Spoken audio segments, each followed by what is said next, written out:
broadcast is now starting. All attendees. I already did. Good morning, board members in the City of Tampa. Community Redevelopment Agency for March 11, 2021 was not in session. We'll start with invocation, Mr. Vieira. Thank you, Mr. Chair. I greatly appreciate it. It is my great pleasure to introduce Priest Ronak Patel. Priest Ronak was born in India and holds a bachelor's degree in engineering. However, above his secular degree in life, he had a higher calling and trained to become a priest for BAPS, Swanarayan Santhia, BAPS. He was initially deployed to the state of Tennessee for 3 years prior to being appointed as a priest for the Tampa Center in 2009. He is well versed in the scriptures and extremely adept with Hindu rituals and practices. He is very humble, helpful, devout individual who is married with 2 children, and his family excels in academic and spiritual knowledge, garnering high scores in examinations. In his spare time, he likes to play cricket and has a passion for deepening his knowledge. Priest Patel, are you there, sir? I know he was having a hard time checking in. Yeah. Can you hear me, sir? I'm here. Yes, sir. We can hear you. Are you able to be seen, or do you just want to be heard? Yeah. Okay, great. We'll stand for the invocation, and please remain standing for the Pledge of Allegiance following that. Go ahead, sir.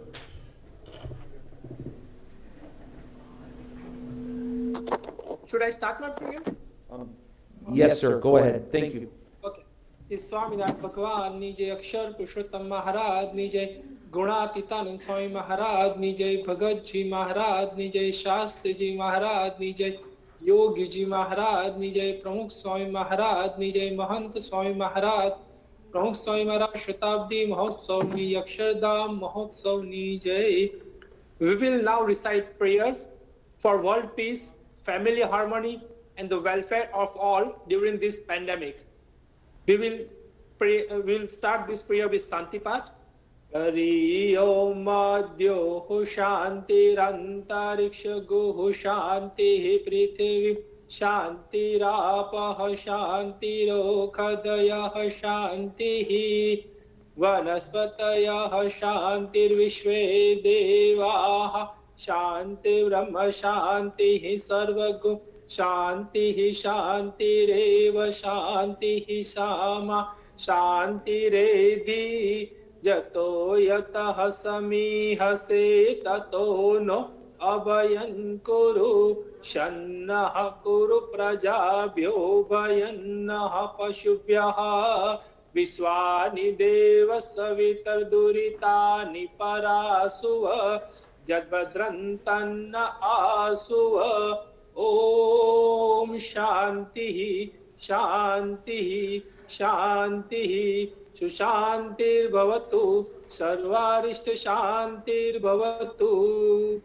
Now we will conclude our prayers by chanting God's divine name and pray to God that all of us present here and every individual of beautiful Tampa City, United States, and the whole world increase their faith in God. We will also pray for the swift resolution of coronavirus pandemic. Swami Narayana, Swami Narayana, Swami Narayana, Swami Narayana, Swami Narayana, Swami Narayana, Swami Narayana, Swami Narayana. Swami Narayana, Swami Narayana, Swami Narayana, Swami Narayana, Swami Narayana, Swami Narayana, Swami Narayana, Swami Narayana. Yes, the prayer is here over, and thank you very much to all of you for giving me a chance to pray.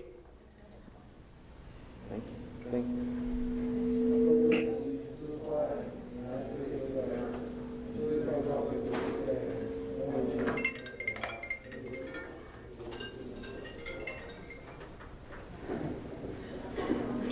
Gentlemen, before we get started, I'd like to just take a moment of silence for our officer Just Madison, who was tragically killed this week. I knew him personally. I worked with him side by side. Great officer. So I just asked for a moment of silence.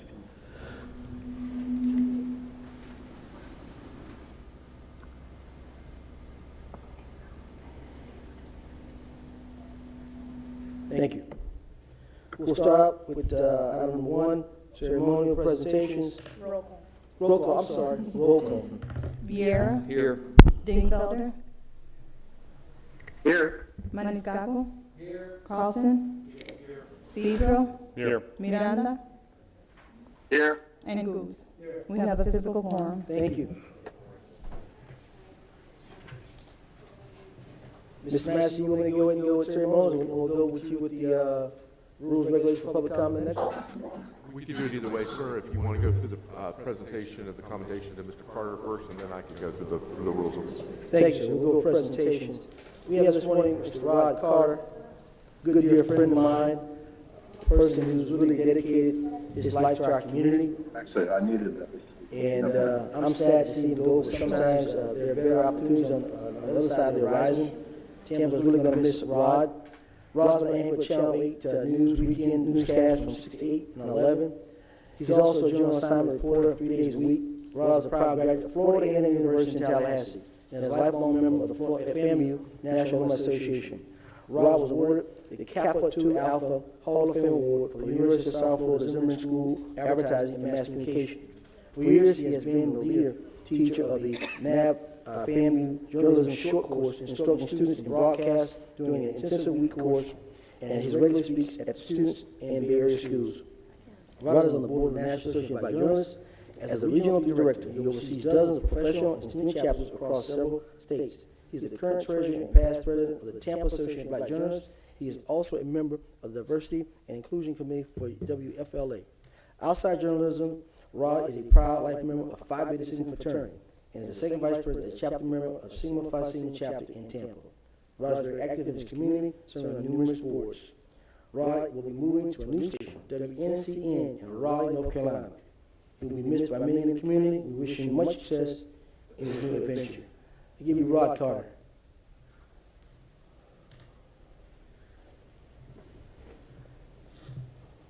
Rod, your turn, sir.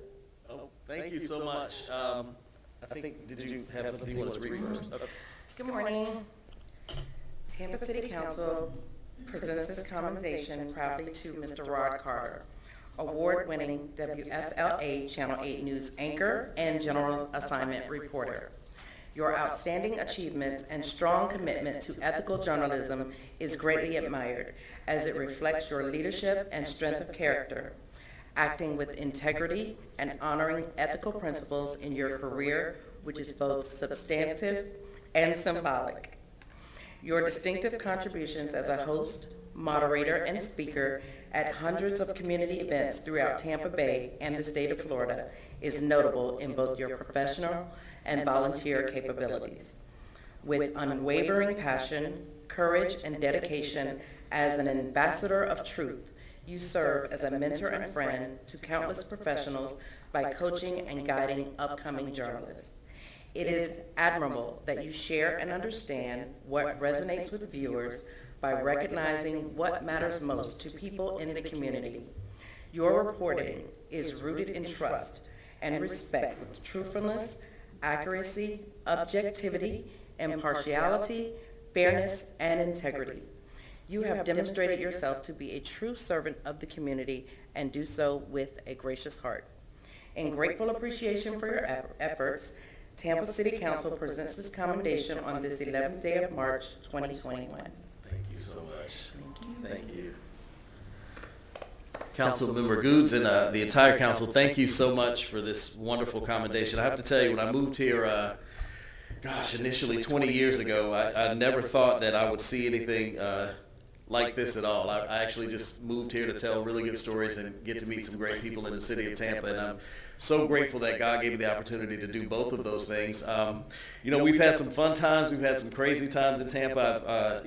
I'm ending on a pretty high note. I got to interview Tom Brady at a Super Bowl parade, so that I think that's a pretty good way to wrap it up. But I want to thank all of you for opening your arms to me and welcoming me. And I will tell you this, I will miss a lot of things about Tampa, but one of the things I'll miss the most is emceeing the Black History Program for the city of Tampa. It seems like I've been doing that for many, many years, and it's something that I thoroughly enjoy. So I won't take up too much of your time, but I want to say thank you to all of you for this great commendation, and thank you to the city of Tampa. I always tell people, because of Zoom, I think we all learned over the past year, because of Zoom, we're all still very connected virtually, so I'm sure you'll see me probably emceeing something. It'll just be from a different city. And, you know, Tampa has really been like my second home. I grew up in Tallahassee. And that's the only place I've lived longer than I've lived in Tampa. So this is really like home to me. So thank you all for this, and I won't take up much of your time because y'all got real work to do. So thank you so much. Mr. Vieira. Thank you very much, Mr. Chair. Rod, I just wanted to just tell you how much you're going to be missed and what a great voice you are here in Tampa on so many pivotal issues.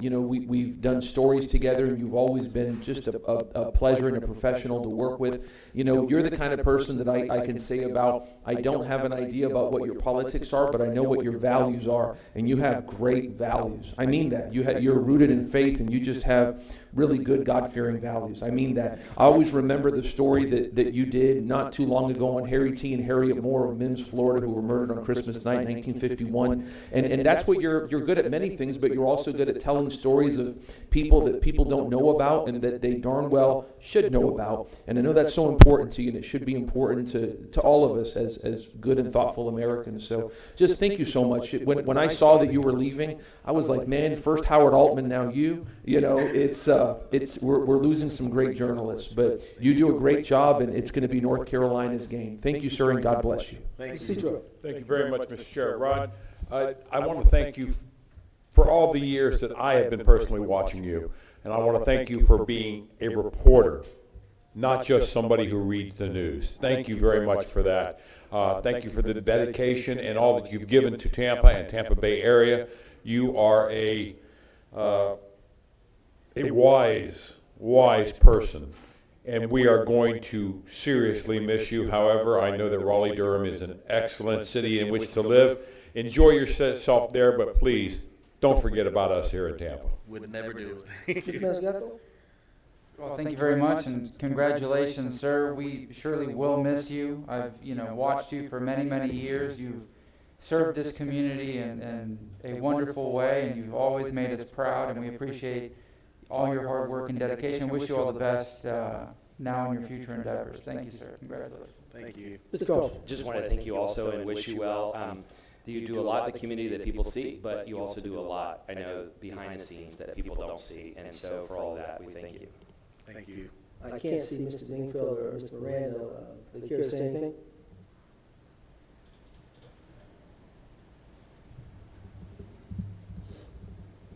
We have them up on the screen, CTV. All right, we'll move on. Mr. Miranda, there you go. Mr. Dingfield, anything we Looks say? like Miranda's hand was up. Okay, Mr. Miranda. We'll give the efforts, of course. Thank you, Mr. Chairman. Rob, Mr. Carter, I remember you when you came in. You had a different color hair and more of it. So now you're joining the crowds of those that leave here, leaving a footstep on the right direction of the city. And going to Raleigh-Durham, I'm sure that you're going to do the same thing there to help people and present the news. You know, news reporters speak with their mouth. In your case, it comes from the heart through the mouth. We want to just thank you for always reporting the facts and being the person that you are. God bless you, man. Thanks, sir. Mr. Dingfield. Thank you, Mr. Chairman.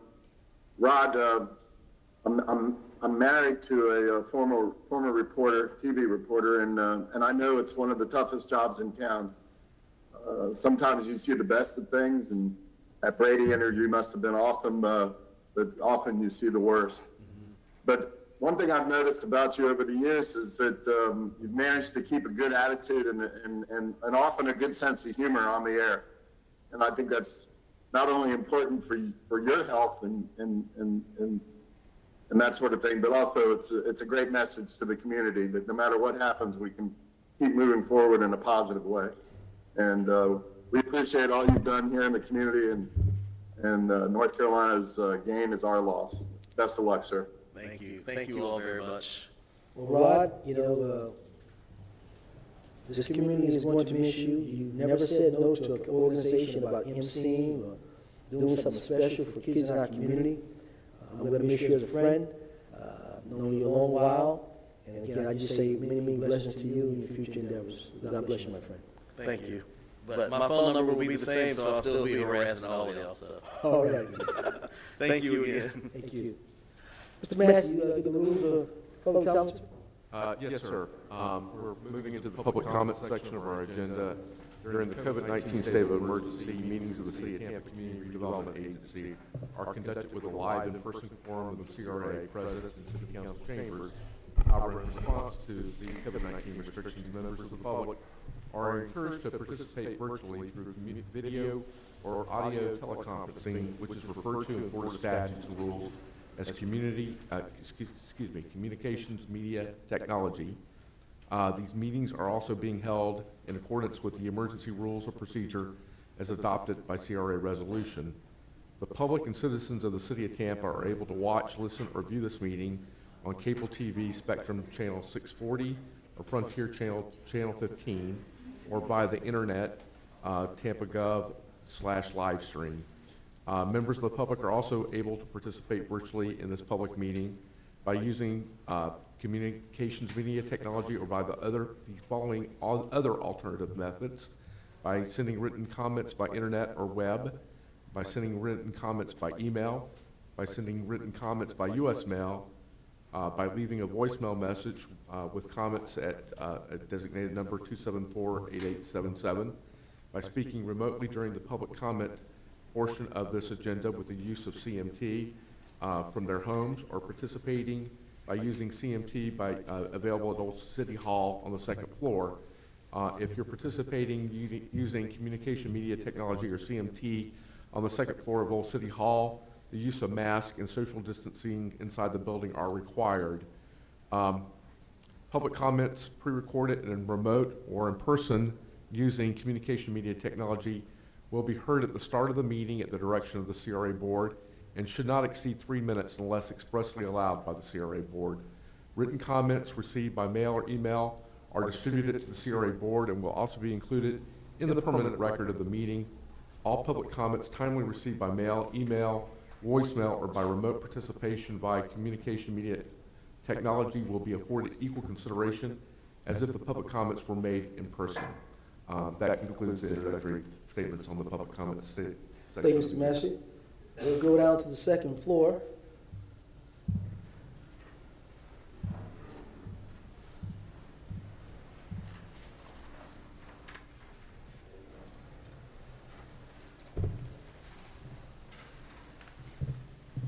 Morning, Councilman. My name is Giamo. This is the second time I've been coming here. Last time was when Mr. Orlando Yipada passed away. And my gratitude for you for that also. And then I want to let you know that Yipada is in a good place now. And you're expecting him to do the good job that he said he will be doing for this Tampa. My question is this, Councilman. How many times do you guys go to your district and see how things going?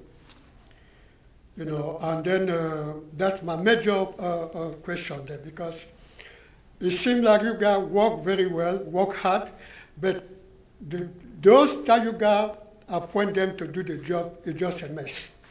Sometimes you get to be there, even in the night, on scene, see how people you appointed do the job. Because I've been anywhere there, it's just a mess. I said, look at this councilman working so hard. But look what is happening here.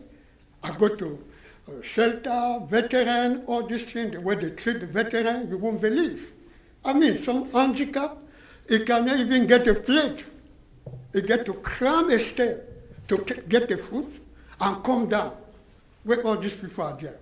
You know, say they are serving the council. So please, my main concern is that you guys should be going out on scene. Go to your district, just stand for nobody to see who you are, and then you pick with your eye. Then from there, they want to fire, you fire. They want to keep, you keep. Because it doesn't make any sense. You keep somewhere, maybe your mother, your sister, your brother, which is not fruitful. No. You better change it and put somebody there to be working, because your president is hoping for you, the mayor is hoping for you, but it's at the end, the long run. You cannot make anything because of parents, friends, all these things. It's not worth it. So I suggest that you guys start going out. Don't applaud because a staff come and say, Councilman, we done this, we done that, you start applaud. No, that does not work there. You go out, you look around, see which is doing good, which is doing bad, just change it. Thank you, Councilman. Thank you, sir.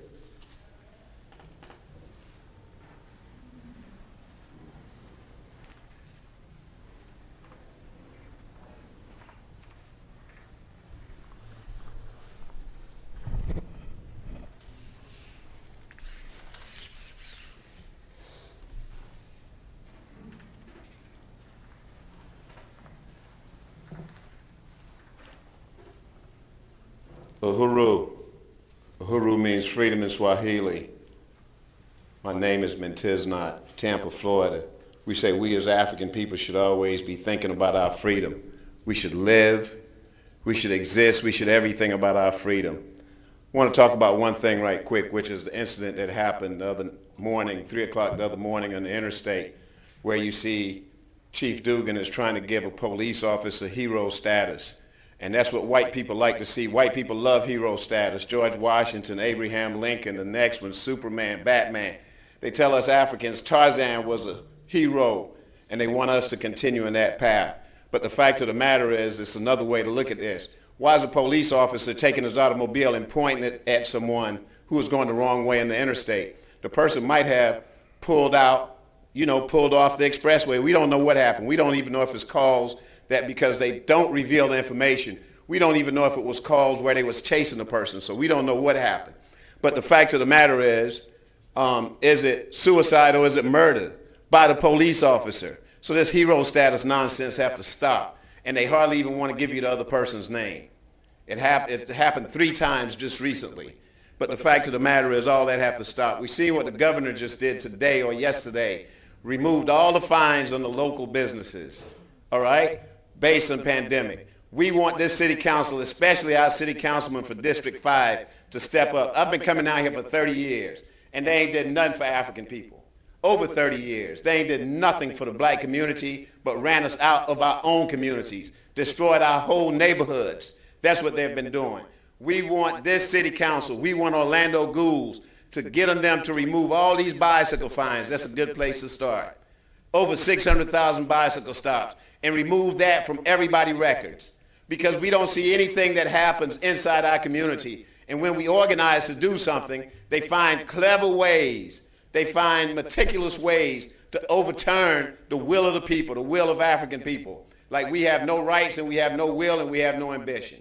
All right? So all that have to stop. It have to stop. We see what they're doing now with trying to take the will of the people out of the CAC that Sister Connie Burton finally got a movement in what direction to take the African community, and they're trying to take the power away from her and from the community itself. It's not from her, because no one who stand up for the people want individual power. We want people power. That's what we want. We want black power. So the fact of the matter is that the city and this city council have to start standing up, really standing up. Not all these garbage awards and ceremonial stuff and all this nonsense after the fact. Nonsense. If this man, Rod Carter, say been in this city for 20 years, ain't nothing been done progressive for African people in this city in the last 20 years, or in the last 120 years. So we want to see some progress for our people. That's what we want to see. Sir. We don't want to see the garbage that they've been showing us and telling us and feeding us and spoon feeding us and telling us, hey, like you have to accept this and this is reality. Thank you, That's Mr. no Tisdale. reality. Thank you, sir.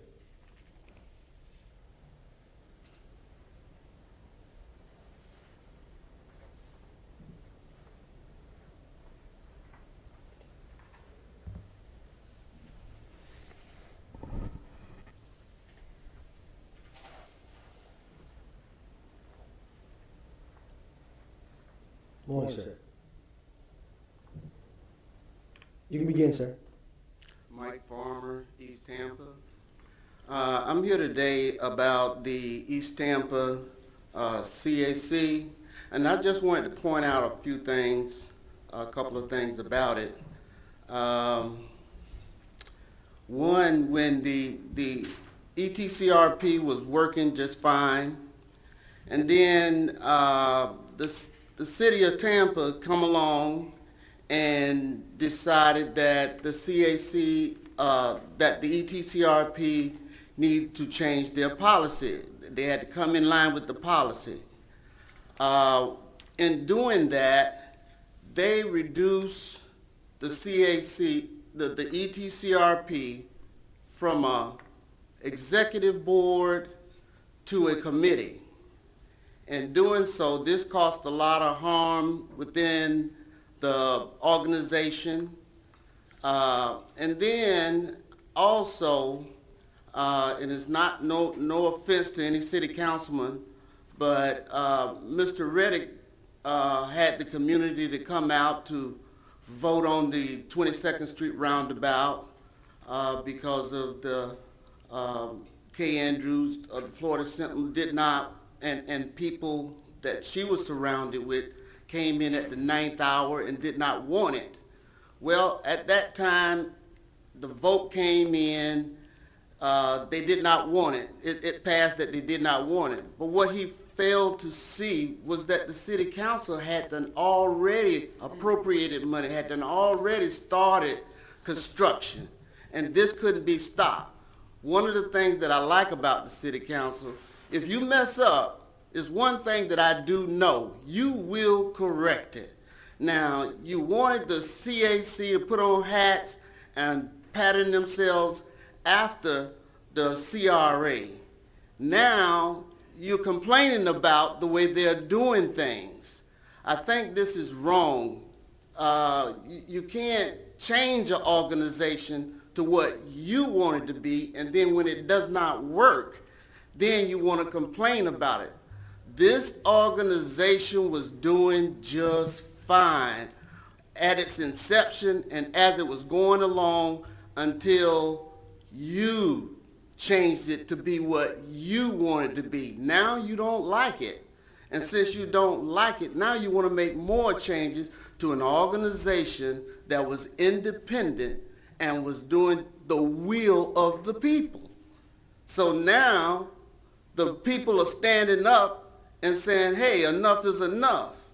So I think that the CRA, the city council, should take a step back and look at what you have done to stop this organization from being a little bit more progressive in what it does. Thank you, Mr. Farmer.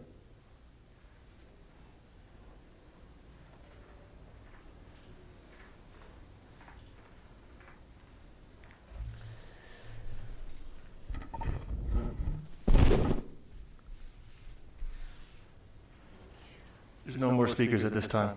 Thank you, sir. We'll go to the phones. How many do we have? No registered speakers, but we do have 35 recorded messages. All right, let's start the messages.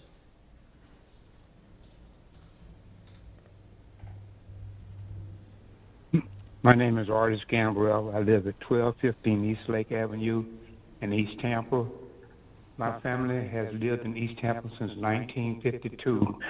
I have been an active participant at the Fells Community Center since I was a kid and continues to be a participant at Fells Community Center. I've lived through all the fake promises that we've gotten. This process needs to continue. Thank you.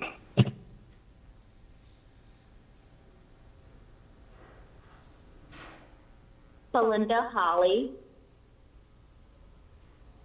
I am a member of the Jacqueline Heights Neighborhood Association. I am a property owner in East Tampa and I support the current plan. Also, each neighborhood associate should have a seat on the East Tampa CRA for the voice of the community to be fairly heard. Thank you. Address 3404 East 28th Avenue, Tampa, Florida 33605. Yes, my name is Benjamin Woodbury, 3411 East Shadowline. I'm an East Tampa resident, and I'm just voicing my concern to have Fair Oaks Park approved and planned and built as approved by the mayor. Thank you very much. I am B.J. Curry, a property owner in East Tampa, and I support the current plan for the Fair Oaks project, which will include the construction of a senior community center that we have waited for a very long time. Also, the East Tampa CRA board should have a representative from each neighborhood association on it. This will allow fair and equal representation from the community. Thank you. I'm a member of the Northview Hills Civic and Crime Watch Association. Hello, my name is Bridget Frazier. I'm at 3301 Chipco Street in Tampa, and I am calling regarding the Fair Oaks project. I would like to offer my input and say if you can continue to plan on making the changes and the updates and revitalize the area. And I would like to also state that I am a part of the neighborhood association, and I think and believe that a member of the Jackson Heights Neighborhood Association should be a part of the CRA. Again, my name is Bridget Frazier, and I am located at 3301 Chipco Street. Hello, my name is Cassandra Queen. My address is 3406 North 32nd Street, and I am calling with the Fair Oaks Project, East Tampa CRA, and letting you all know that I am in support of this, and if you need anything else, please let me know, okay? Thank you. Again, my number is 813-843-0839, and that I am a member also of the Jackson Heights Neighborhood Association. Thank you. Hello, my name is Clovis Afford. My address is 3505 East 28th Avenue, Tampa, Florida. I am a member of the Jackson Heights Neighborhood Association. I am a property owner in East Tampa and support the current plan for the Fair Oaks project. Also, each member association should have a seat on the East Tampa CRA for the voices of the community to be fairly heard. Thank you and have a wonderful day. Bye now. Hello, my name is Courtney Edwards, and I'm a board member at the Jackson Heights Neighborhood Association and Community Watch. I support the current plan for the Fair Oaks project, which includes the renovation of a community center, including additional land expansion for our senior center, a splash pad for our children, covered shelters, basketball courts, a playground, an updated football and softball field, with the same layout as Barksdale, and a well-lit walking trail like the one at Julian B. Lane Riverfront Park. Also, each neighborhood association should have a seat on the East Tampa CRA for fair and equal representation of our community. At this point, our voices are being silenced, which is a violation of the First Amendment of the Constitution. Thank you. My name is Cynthia Few.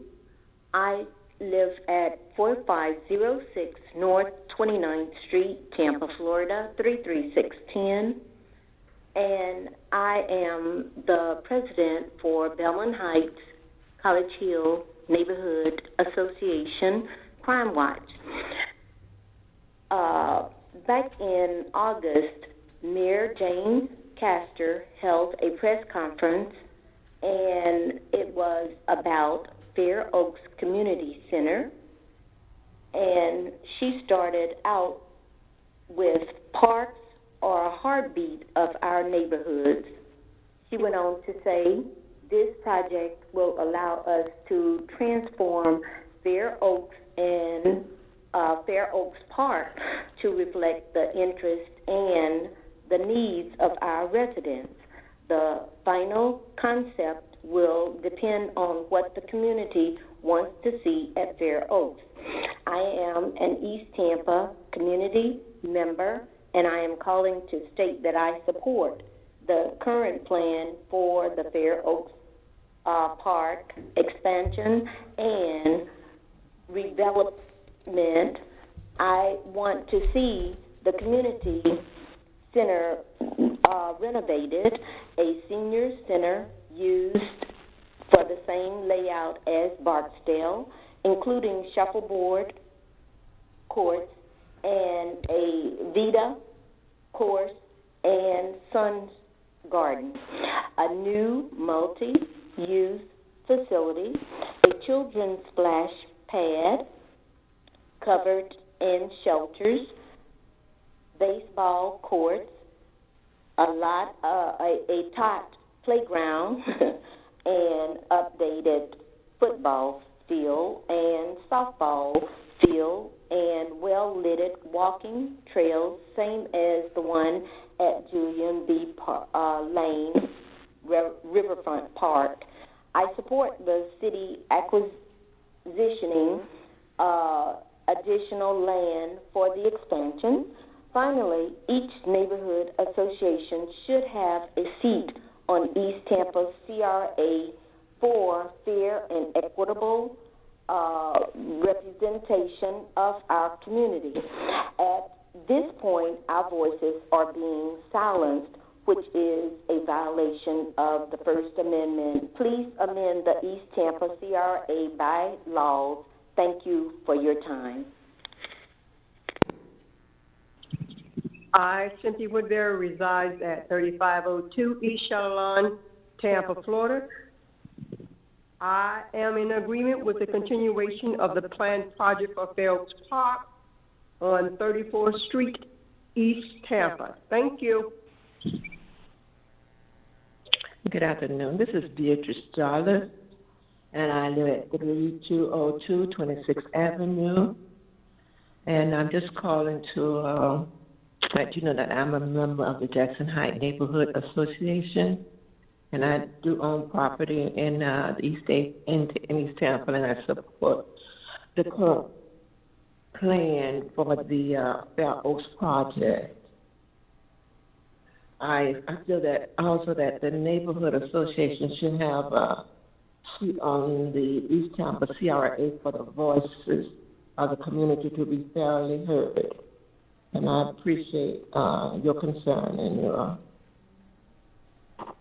thoughts on this subject. And thank you very much. I am Elijah Curry, a property owner in East Tampa, and I support the current plan for the Fair Oaks project, which will include the construction of a senior community center that we have waited on for a very long time. Also, the East Tampa CRA board should have a representative from each neighborhood association on it. This would allow fair and equal representation from the community. Thank you. Yes, my name is Ethel Hayes, and I live at 4407 Atwater Drive, and I'm supporting the West Oak project. That's why I'm calling to voice my opinion, and I think we do need that for the senior citizen out here in this neighborhood. That's against a Fair Oak. I'm a resident here. I've been here for about 60 years. Again, my name is Ethel Hayes, and I support it. Thank you very much. Have a blessed night. My name is Eureka, E-U-R-I-C-A, Walker, W-A-L-K-E-R. I live at 3805 Osborne Oaks Way, Tampa, Florida, 33610. I can be reached at area code 813-607-7783. It's in reference to Bill Fairway Oaks. I am a homeowner. I have been for the past 14 years. I live in the neighborhood. Fairway Oaks have benefited me and my family in many ways. And for the funding to not be given, I am really disappointed. and your word is your bond. Again, I am for Fairway Oaks to be funded so that me and my family, grandchildren, my children can use that recreational place as a resource to our everyday lifestyles. You got the gym, you got the football, the recreational, after-school programs. So I am for the funding to be given to this community. Thank you and have a great day. Good morning, CA Council members. My name is Fran Tate, and I reside at 3405 Clay Street, Tampa. I am the president of the Jackson Heights Neighborhood Association and Community Watch. Thank you for your time. I'd like to go on record in support of the current Fair Oaks expansion and redevelopment plan. Also, I support the community center being renovated and the construction of a senior center using the same Barksdale layout to include shuffleboard, a new multicultural youth facility, a children's splash pad, covered shelters, basketball courts, a tot playground, and updated football and softball field, as well as a well-lit walking trail, the same as the one located at Julian B. Lane Riverfront. We've been asking for this to be developed for years. Please allow it to happen. I'd finally like to bring to your attention a gentleman by the name of Mr. Jay Dancy. He's a young black millennial prolific writer and motivational speaker. He created a globally recognized quote that I myself have adopted. The quote reads, "Your smile is your logo. Your personality is your business card. How you leave others feeling after having an experience with you becomes your trademark." The associations of East Tampa all have a trademark that distinguishes us yet peacefully unites us together for a common good. And just like Mr. Dancy, we believe in making a difference in our communities that is beneficial to all of us and not just some of us. We want to work with all government agencies, including you, our CRA. We welcome redevelopment, and we want to be a part of it. We're simply requesting that you, our CRA, amend the ETCRP bylaws to reflect a permanent seat on the board for each of the East Tampa Neighborhood Associations. This is only fair, seeing that the partnership was created by neighborhood associations wanting to partner with local government for East Tampa redevelopment. We are having our constitutional right of free speech violated at our CAC and partnership meetings, and we want that to stop. We want to be unmuted and given our 3 minutes of public comment at each and every meeting. We're also displeased with the unprofessional conduct displayed by some of the board members in attendance. Is this their trademark? Once again, thank you for your time. Good morning. My name is Gregory Woodbury, address 5201 North 34th Street. I'm calling in reference to the scheduled plan for the redevelopment / reconstruction of Fair Oaks Community Center on 34th Street, Tampa, Florida. Mayor Casper had a meeting about a year and a half ago and told everyone that money was approved to rebuild, reconstruct Fair Oaks Community Center as outlined in the proposal plan. Now, information has been shared that we have another shortfall of funding it again. Now, this is the second time that Fair Oaks Community Center have had a shortfall relating to the reconstruction, the rebuild of Fair Oaks Community Center. The only thing I request from the city of Tampa, being a taxpayer all my life, is that, and Mayor Casper, is to stand by your word. If you said you were going to rebuild the community center this time, please come through for East Tampa Community Center. We are in need of an upscale community center that can support both young and old. Therefore, we're requesting the city of Tampa to hold up to its word and reconstruct Fair Oaks Community Center as outlined in their capital proposal about a year ago before the Super Bowl was held in the city of Tampa. Thank you very much. Hello, today is Monday, March 8th. My name is Henry Stanberry. I live at 3008 North 39th Street, Tampa, Florida.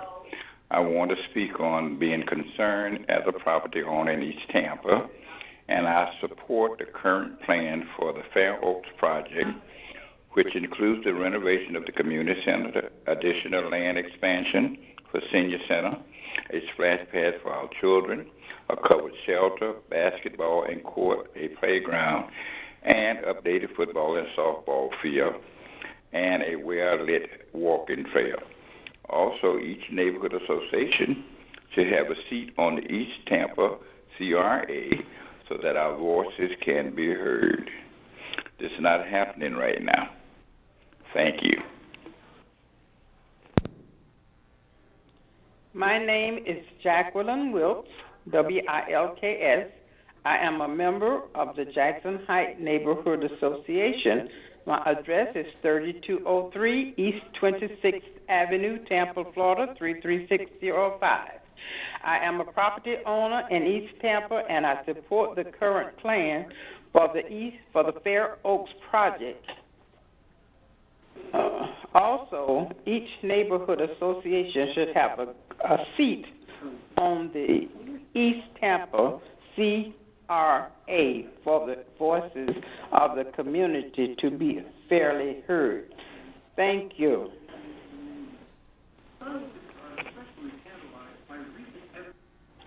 Yeah, hi, this is Joe Brown, 1002 East Clifton, and I'm calling about this Fair Oaks project. I would not want it to continue. It can't be funded except from private donations or whatever, because we don't want our taxes raised. For crying out loud, I pay over $6,000 there right now. And we certainly don't want any kind of homeowners association. The one that's in there now, they operate like they're Hitler or something. They make up stories, and the proof is what the lake looks like now after they're done coordinating that with the city. All these projects have got to stop. This is a historical area, and we want to keep it that way. If you want to do anything for the community, restore the firehouse over by the church at 275 in Hillsborough. That deserves restoring. Thank you very much.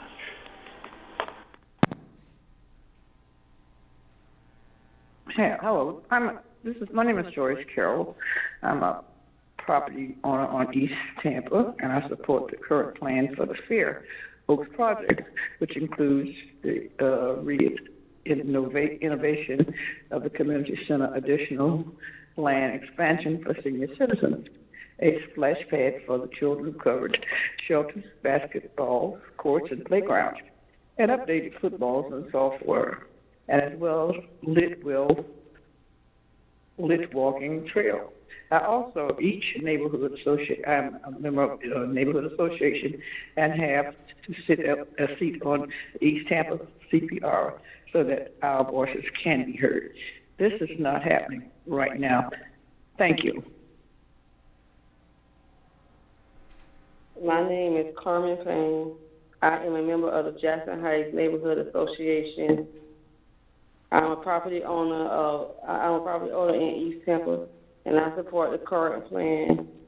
Also, each neighborhood association should have a seat on the East Tampa CRA for the voices of the community to be fairly heard. Thank you.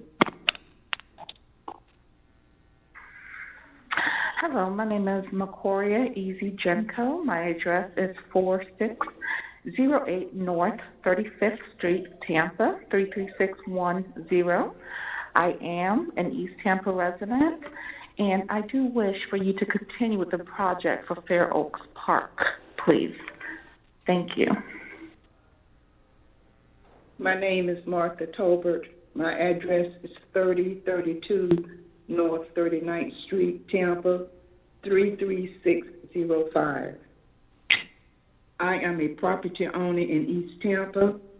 I support the current plan for the Fair Oaks project, which includes the renovation of the community center, additional land expansion for a senior center, a splash pad for our children, covered shelters, basketball courts, a playground, and an updated football and softball field, and a well-lit walking trail.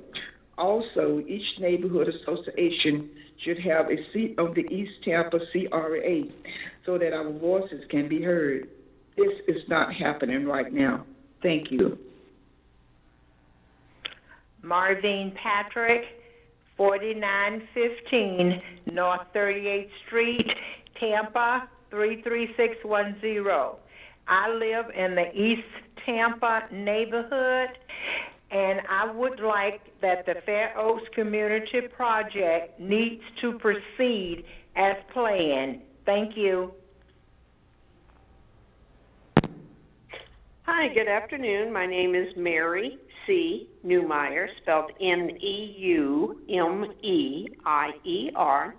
and I live at 3409 East 24th Avenue, Tampa, Florida, 33605.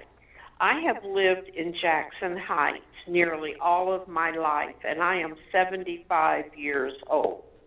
I'm a member of the Jackson Heights Neighborhood Association, and I am a property owner in East Tampa in Jackson Heights.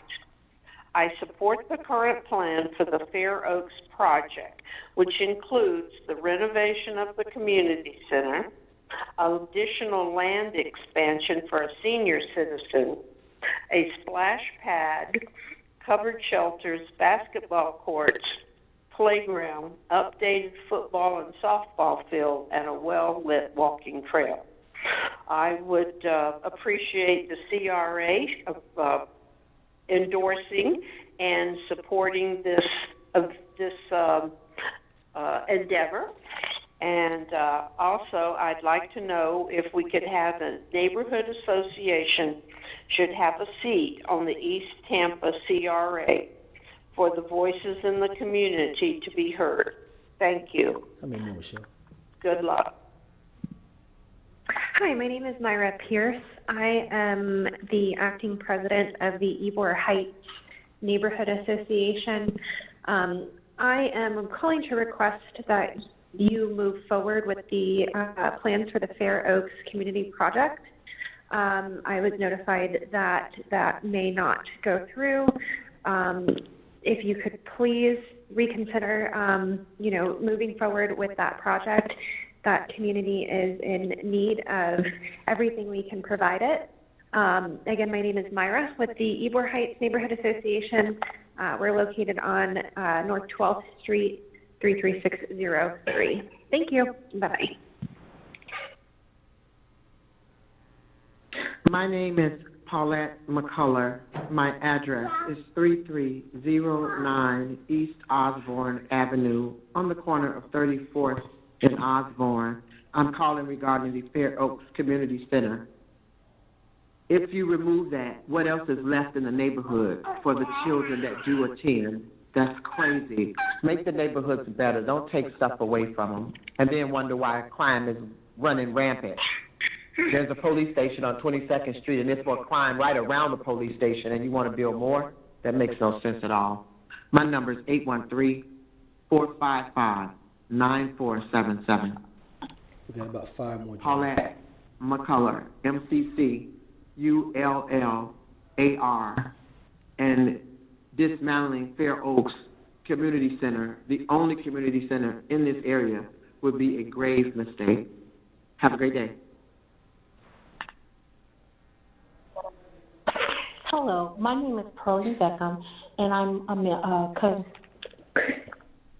I live in East Tampa, Jackson Heights, and I'm calling in reference to the Fair Oaks project. I would like to say that I would like for you guys to consider to continue with the progress of this project as well. I am a member of the Jackson Heights Association, and I would like to put on option of having members or a member from the association to be a part of the CRA group. Thank you.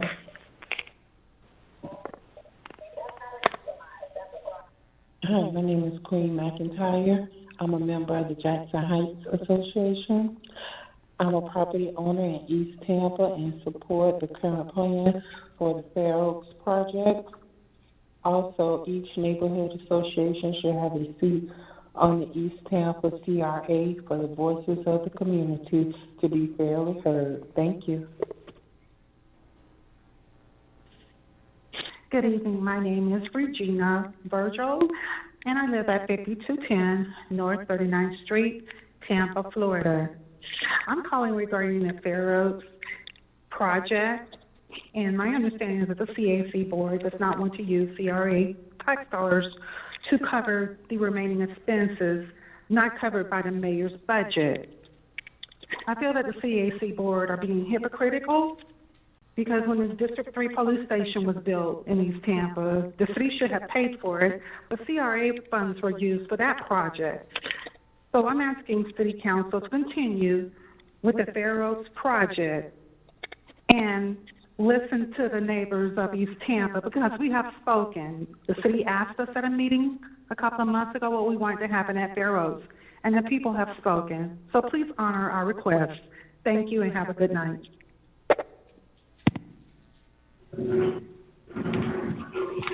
Yes, greetings. This is Reverend Woodbury, 3905 East Chelsea Street, resident for over 6 decades. And I called it in to voice that the plan that was at the meeting a year back of redoing Fair Oaks Park should move forward. It's been overdue. I grew up there from a little kid at 6 years old. I know the neighborhood. Even Stevie Wonder and Ray Charles is blind.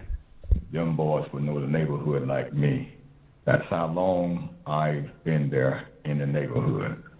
So Mayor Castro, if you would, and with you and your colleagues, if you get this ball rolling, it will be a great input to Jackson Heights. And I'm quite sure you will be proud, and you will see the people in the neighborhood are proud. And I'm believing they will take care of that area a lot better because there's less debris around. And if you clean up the debris, the rats, cats, and everything, they will get out of town because we are living in the Buck Rogers years. So Castro, we're looking forward to you to get this ball rolling as planned, as you stated. Thank you, and may heaven smile upon you. And tell Orlando, good work. Keep up the good work. But we have not seen him lately.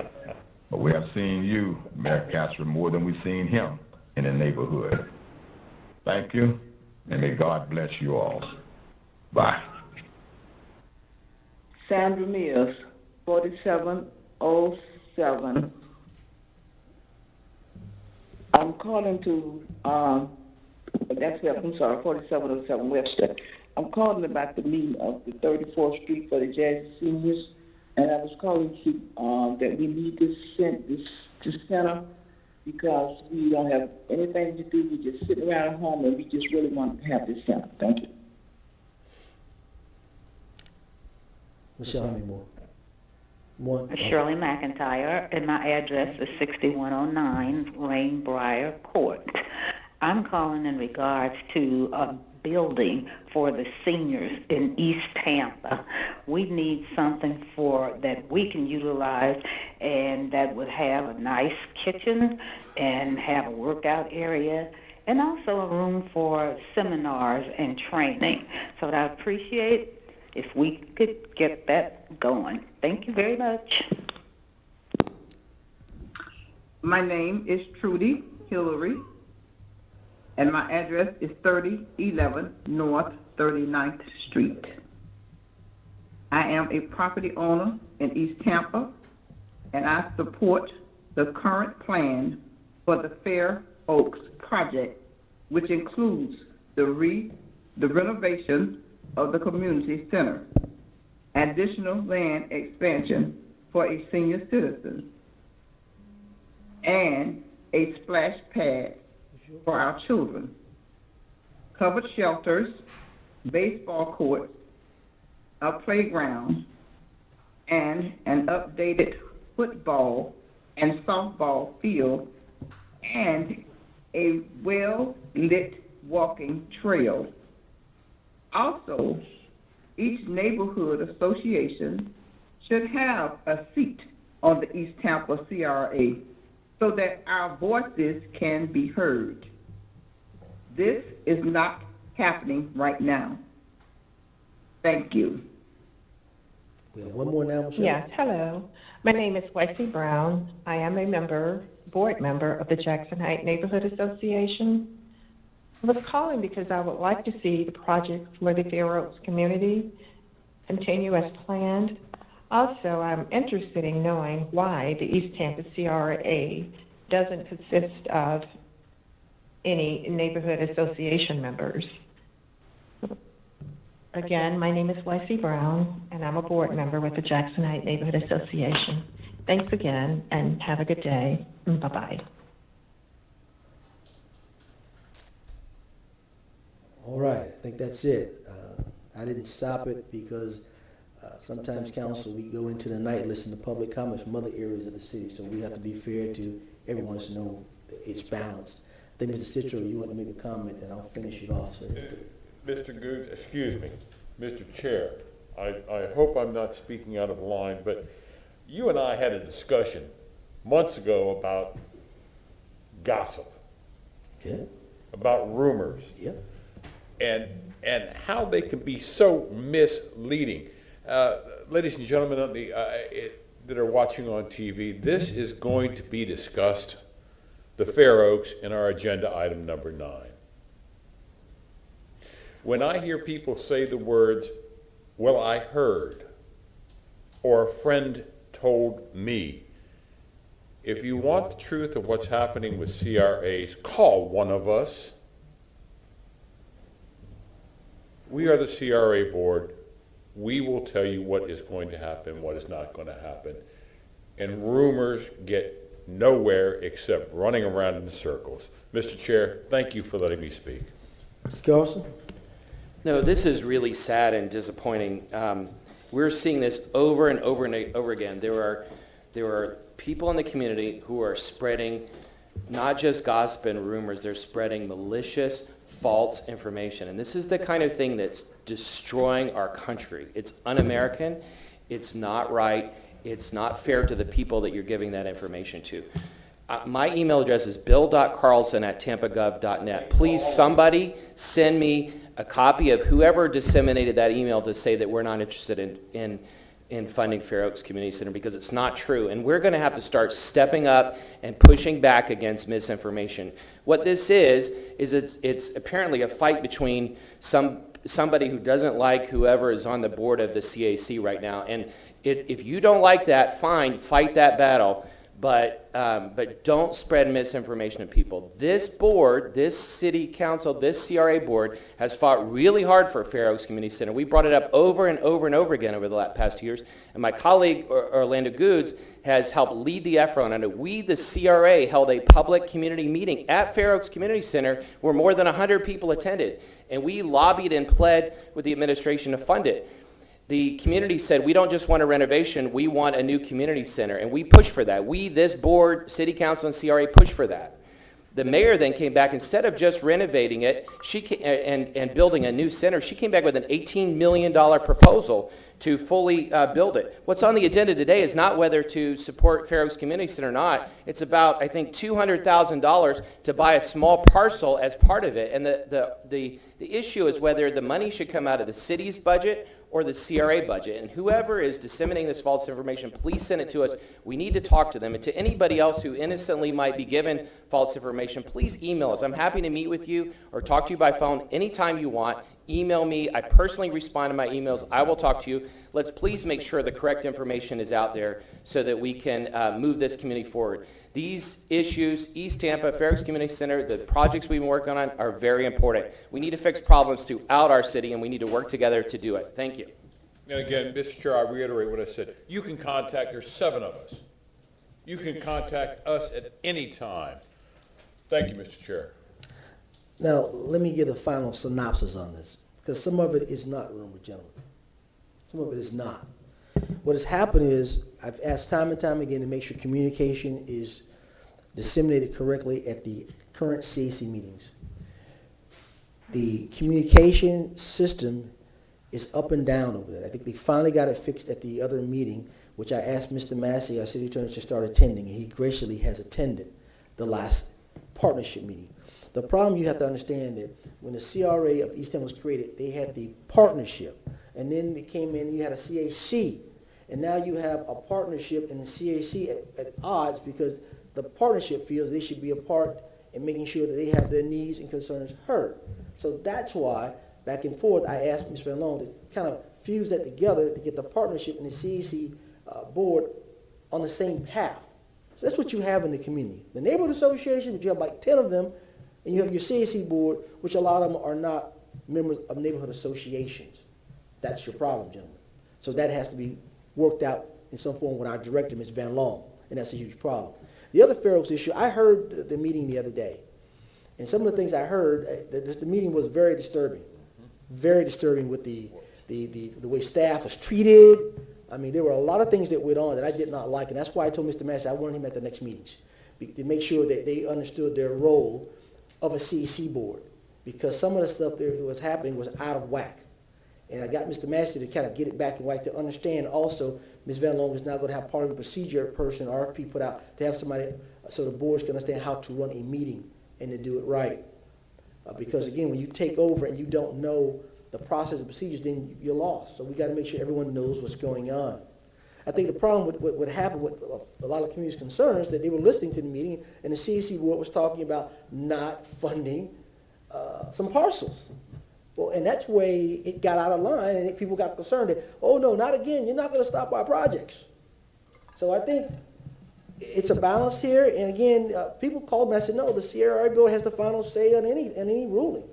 That CAC is a lay board. So we have to have the community understand, and I think that's why you got so many calls that came in, because they thought that we were going to stop a project and not fund possibly item number 9, which I don't probably think that's going to happen. But that's the issue now, and I'm hoping that with Murray Holmes and Ms. Van Loan and Mr. Massey, we can kind of get this thing balanced now, and so we can keep everything on the road, get projects done, especially rehab and things that we need in our communities. So I'm hoping going forward we'll get this thing worked out, and we have a functioning CAC board with our community leaders. We'll go on to item number 2. Mr. Chairman. I didn't see you, sir. I apologize. All right. Good morning. Mr. Chairman,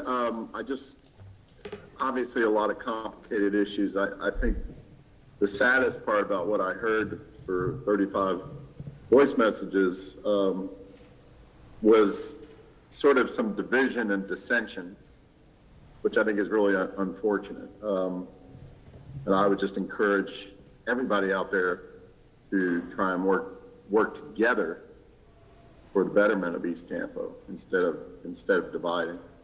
I know that's not always easy, especially right now when you can't have face-to-face conversations very easily, but I would encourage that. But secondly, Mr. Chairman, in regard to you, Mr. Chairman, you are one of the hardest working city councilmen, CRA members, chairman of the CRA. that we've ever had. And with all due respect to the wise gentleman who spoke, insinuating that you weren't out in the community, nothing could be further from the truth. We've all seen it personally. You are at every possible event. You are talking to neighborhood groups. You are involved in the CRA, CACs. You are all over it in East Tampa. And I just wanted to, Mr. Carlson said we need to set the record straight. And I just wanted to make sure that record was set abundantly straight, that we all know how hard you work and how many hours you put in to everything you do. So thank you. Thank you, sir. All right, anybody else? We'll go to item number 2. Ms. Fenelon? Good morning, Chair and CRA board members. I'd like to bring up Ms. Connie Burton, the CAC Chair for the East Tampa CAC, as our morning monthly speaker.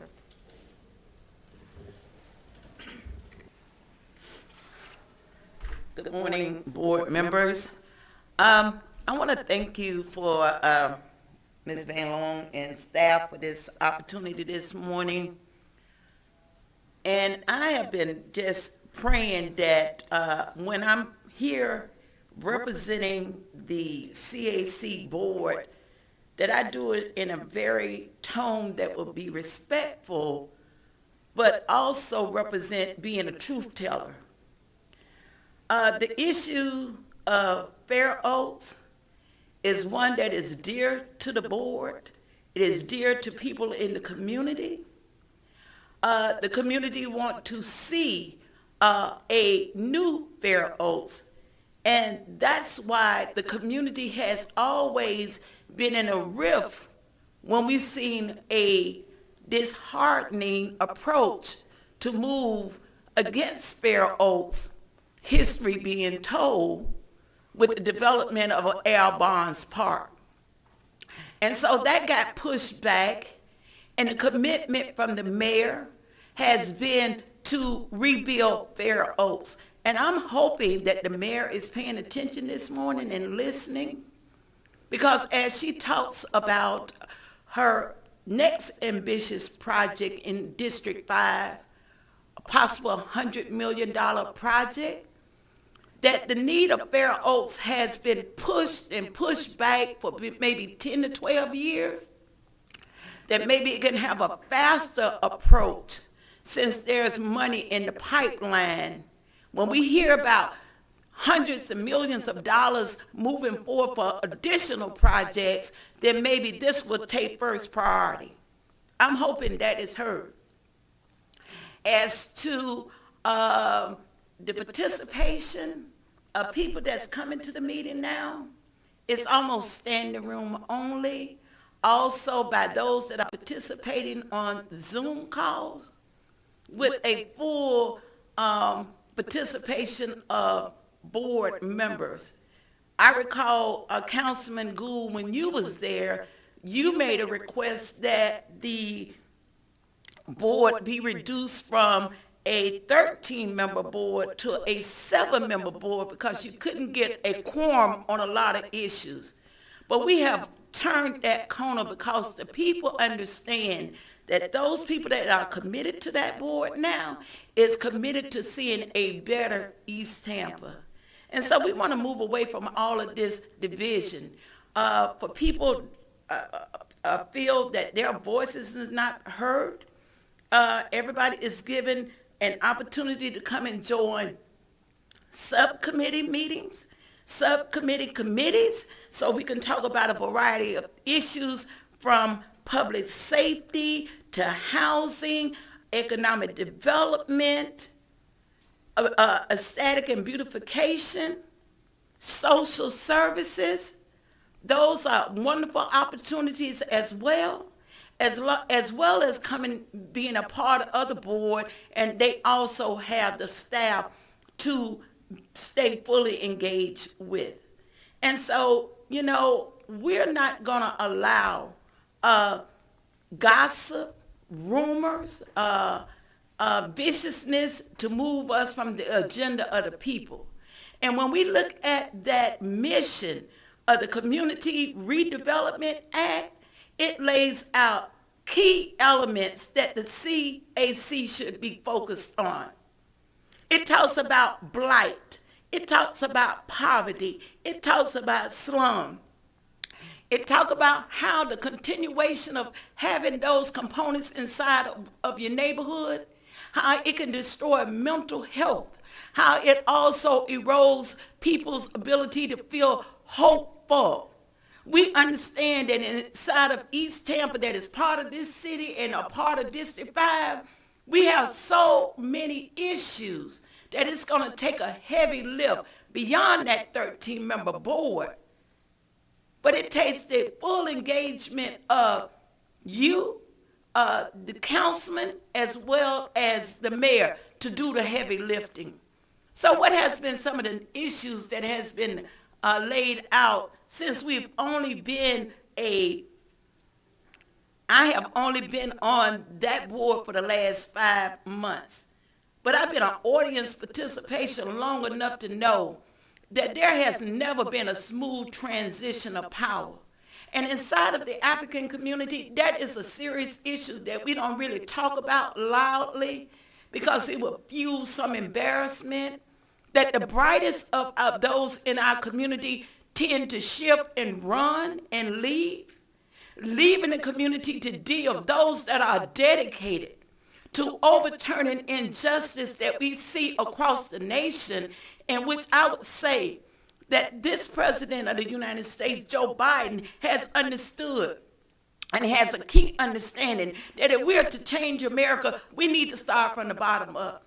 So what has been some of the issues that has been plaguing East Tampa?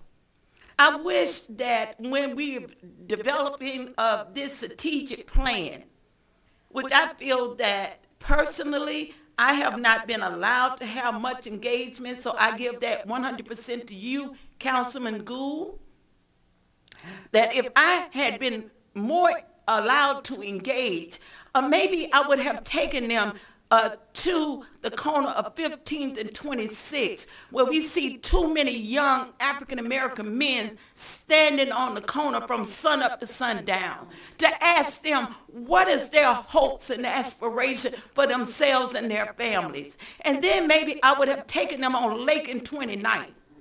That even though you've done a lot of work around the weed and seed program, we still see a full congregation of people that meets there daily, bringing out chairs so they can sit and just talk about things that they would like to see happen in our community. Or maybe I would have took them to the McDonald's on 15th and 19th in Hillsborough, where we have our seniors engaged in a parking lot out there having conversation. But I could tell you as a community activist, I'm there listening, feel safe 100% of the times in the community because you hear the same issues over and over. How do we remove blight, slum, and poverty? It is done by opportunity. It is done by reimagining how we can take some policies that is stuck. When you talk about minority participation and then you have your staff come back and tell you that the participation rate for African Americans is 0.1%. But if you go out into the community, people could tell you that if they had the opportunity, if they had the resources, they know how to pick up trash. They know how to build houses. They have background challenges. They don't know where to get started. But yet and still, it seems as though it's okay for this population to be stuck.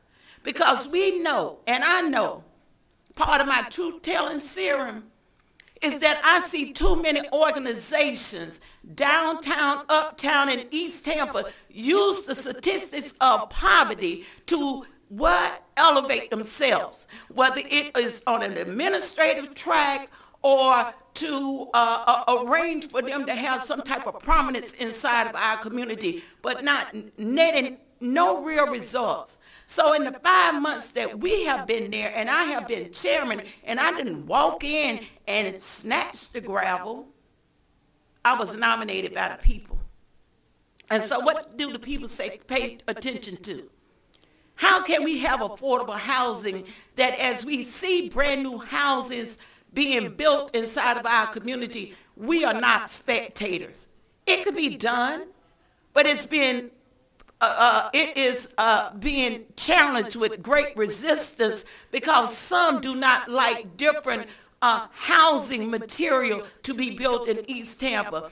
In spite of all of the poverty, in spite of the roof, in spite of all the needed renovation that is being needed in our community, we have asked the staff, and this has not just been the request of this board, we say let us set aside a couple of $100,000 to go back and knock on doors and find those individuals that have put their name in the pipeline for renovation. Let's create our own renovation list for East Tampa.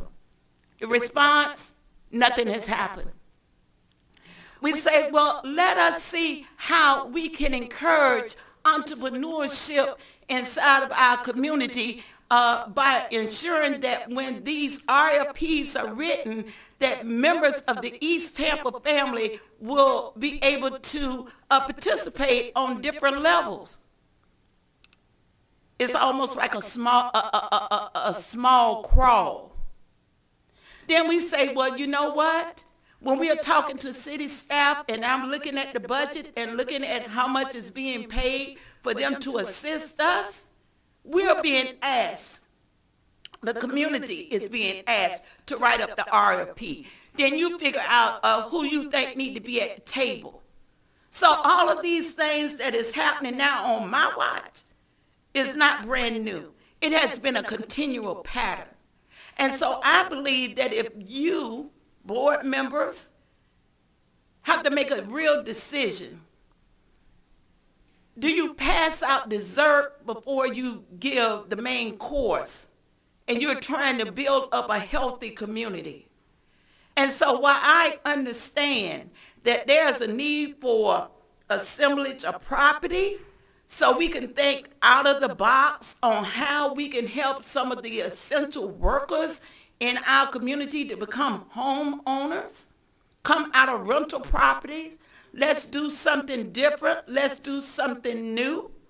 I don't want to keep hearing about, you got to understand the market. You got to understand capitalism. No, I want to think of new creative ways in which property that is owned by the CAC can be set aside, and we can then work with developers that their profit margin or gain is not the only thing that they're interested in. We need to hire our own consultant. When people are talking about being on the board, by all means come. But what I'm understanding now, that we can have passion in our thoughts, passion in our community, but you know what? We need some professional assistance as well. We need to hire our own consultant. The board need to hire its own research team. We need our own real estate team because the interest of the community is not the first priority. The first priority has been, and if you even look at on your agenda item today, number 9 and 10, we brought it to the board. And new board members wanted to have additional information regarding this issue. It's not that we are opposed, but what we say constantly, and we are not elected officials, but as elected officials come through our community and talk about lifting the spirit and the life and giving hope to the next generation, we say let's have a more steady foundation that we can go back to the community and say, under the leadership of the mayor, under the leadership of the city council board and this CAC board, we was able to renovate up to 100 houses. Can't do it. It has not been done. So I would just continue to say to this board, the things that we are asking staff to do, you're more than welcome to assist us. We want to have a leadership academy. The CAC board purchased a building on the corner of Lake and 22nd, maybe a year ago, for over $200,000. It has laid vacant. We say, let's open it. Let's repurpose that building so we can partner with the state, the organization there on Florida Avenue and Bush, to do job creation. Let that be their satellite office. Let's offer them that. We're concerned about the children that we hire through the CAC funding for summer job program. The only job experience they do get is picking up paper. We say we would like to do a leadership academy. Do some training, show our children what other possibilities exist for them in the world. Unlike in some communities, when children walk out their front door, they see all possibilities. If they want to be a banker, if they want to be a lawyer, what do our children see? We say what additional things we would like to do is ensure that when the grants do and are written, that they are written for purpose that people inside the community can receive a good shot opportunity as being awarded some of these grants. I don't think it's hard. I don't think it's vicious. I don't think it's inhuman to be willing to look after self-preservation. And the preservation that I have on my mind 100% is how to make East Tampa a safe place for everybody there. I am very concerned about forced gentrification. It is happening all over the city. We know it. It is now becoming the county's problem. We have not solved the problems. We are just dispersing them throughout the city. I would like to say with this council that you would take a strong support in helping us eliminate the issues of poverty, slum, and blight. And although, Councilman Gould, you stated that in your listening to the presentation, I think the seriousness of the hour has not called for attacking any of the staff. We believe in just having truth-telling and honest conversation. We want to end the division inside of our community. We welcome all neighborhood associations. Please come and participate. Please come and share your concerns. Please come and join one of the subcommittees. Please call the council members if you have a concern. But the board is committed to prioritizing the issues of needs. And we're going to continue to knock on every door in our community to let them know the mission of the CAC. We also going to ask them to come and please join us in raising those issues so we can have a better East Tampa for everyone. Thank you. Ms. Burton? Yes, Ms. Burton? Mm-hmm. You know, I've always applauded your activism. I've always applauded that you do speak up. You speak loudly and people hear you. And I respect that about you. We may not always agree on the subject matter, but we do agree to disagree. And when I first asked you, when I first met you, to come apart and listen to what's going on in the CAC, you did that. And I'm forever grateful that you did do that. You know, when you're sitting on the other side, you kind of see how both sides work. And it's difficult at times when you make decisions. I understand that. But I appreciate all the efforts. It is troubling time right now, and I know we will get it together. That's what black folks do. We fuss and fight, but eventually we get it together. That's what I want to do. You made a bunch of points about a bunch of programs. When I was on the CAC, and as a CAC board member, I've talked about rehab extensively. I think my colleagues can attest, even when I always say the city program does not work for everybody. It just doesn't work. We have money that is left over, that is not pushed out. I made several motions to our CRE director in reference to outsourcing the program, having a grant program that will help everybody. Not just some folks, but we'll help everybody. I've always said, I talked about quads and sectors, how we need to go down each one of those streets when you build a new home. But yet you got 10 that still look like garbage. How does that help a community? When you look better, look good, you feel good. You do good. You do better. You want better. I always want better for my community. That's why I'm there every day. I'm still talking rehab. That's very important. It's critical for East Tampa. You talked about what I call, my colleagues heard me, those guys that are around the tree. Where you devise some programs to where you can have entrepreneurship, apprenticeship. I talked about my nephew, how he got his start painting. If we have a robust rehab program in East Tampa, you can have those nonprofits employ some of those folks that are around the tree, give them opportunity, give them hope. And you're right, I said I was nice nasty. I don't like picking up trash. And there should be some kind of opportunity somehow for those who don't like to pick up trash to be able to work in some different areas in the city. Don't know how we can do that because of the CRA has certain guidelines, but I'm sure we can always find some kind of way to do something. You talked about a strategic action plan. And you made a very good point because I assumed that the neighborhoods were going to all the areas, not just some of the areas that have a little problem, but those who have tremendous problems, like 29th and Lake. That's why I say we need to buy that. CRA, some money needs to be buying property and reinvesting that property with developers, getting a list of developers that you may have, or the CAC board can derive, that you have a list to go in when you buy and fix those properties up and then turn them around. Look at all the dilapidated buildings on 29. I look at Lake when I vote down some of these liquor stores that come into our community and infect our people. I look at all these things that you talked about. And I always talk about it on this council because I want the people of East Tampa to be strong, be successful, and find a way that they can make their family successful. I always do that. We'll continue to do that throughout the division and everything. But I want to assure you that I'm here to help you.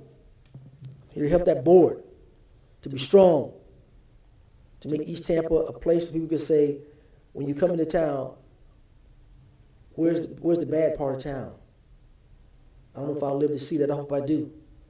Because when I go to other cities, the first thing I say, where's that? I know what community that is, because I can look at the slum and blight. So I already know what community that is.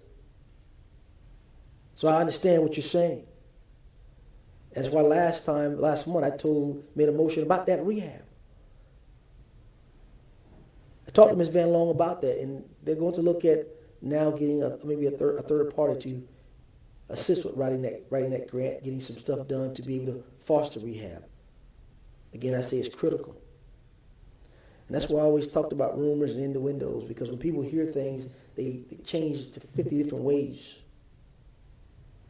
Facts, communication. We have to have it. But again, I say that CRA needs to invest with the property owners to buy property, so they flip those properties that you buy. And now you talked about gentrification. Now you can resell that property at your price, not at the market price. Because if you bought it, you sell it what you want to sell it. Just don't lose money on it. Mm-hmm. But you can do what you need to do to uplift those folks who may can afford what you call a $250,000 house, which some of those homes we do need in East Tampa to help those other property owners to increase their value. But we do need some of those other homes. There's land there. We have lots there that East Tampa, or the CAC owns. My thing is you need to flip those lots. You need to build upon them. Set your price. And once you get that money back, go and buy something else. Make the money work for you. It's the property owner's money, and that's what they want to see. New infrastructure. A new look.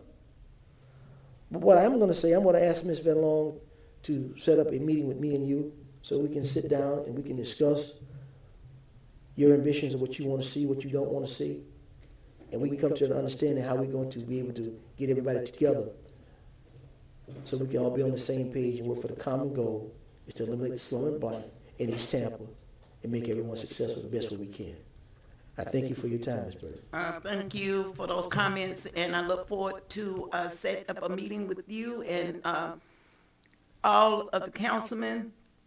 If I'm just one thing, if I'm understanding this right, the issue of item 9 and 10, I would say that if those proceeds are coming from the East Tampa resources, the board has not voted for that. For me, it would show that the board has no credibility, and I would say that the staff need to bring this back to the board. What we asked for, because there was new board members that had not participated in those meetings, did not have a clear vision of what we was talking about in East Tampa. So yes, we started kind of nipping at each other's heel, those of us who knew. If a position is voted on today to take those funds out of the East Tampa funds without the board having approved that, I would say it would erode the confidence of the board members that we are not respected and our leadership is not valued. I would say again that if Ms. the Burton. mayor Ms. is Burton. ready to move forward, Ms. we're Burton. ready with her. We can't go into that right now. We have to wait till that item comes up, but item number 9, and 10 to discuss that. But I do thank you for your time and Thank you. comments today. Mr. Dingfellow. Chairman, Yes, sir. thank you. Ms. Burton, are you still there? Ms. Burton, Mr. Dingfellow wants to ask a question. Yes, sir.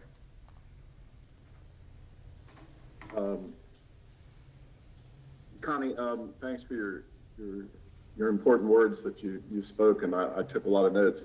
And the passion that you've always brought to us is greatly appreciated. So my question is procedurally, and Mr. Chairman, I think we could have a little latitude since we're not in a rezoning or anything like that. This is just an agenda item. Connie, did this actually come up, those two parcels, did they actually come up for a vote? Were they turned down by the CAC? Or did it just not come up for a vote?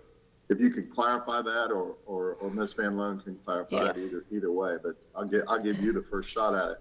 Okay, they did come up at the first CAC meeting. Some of the board members were new. They did not have a full picture of what was being asked.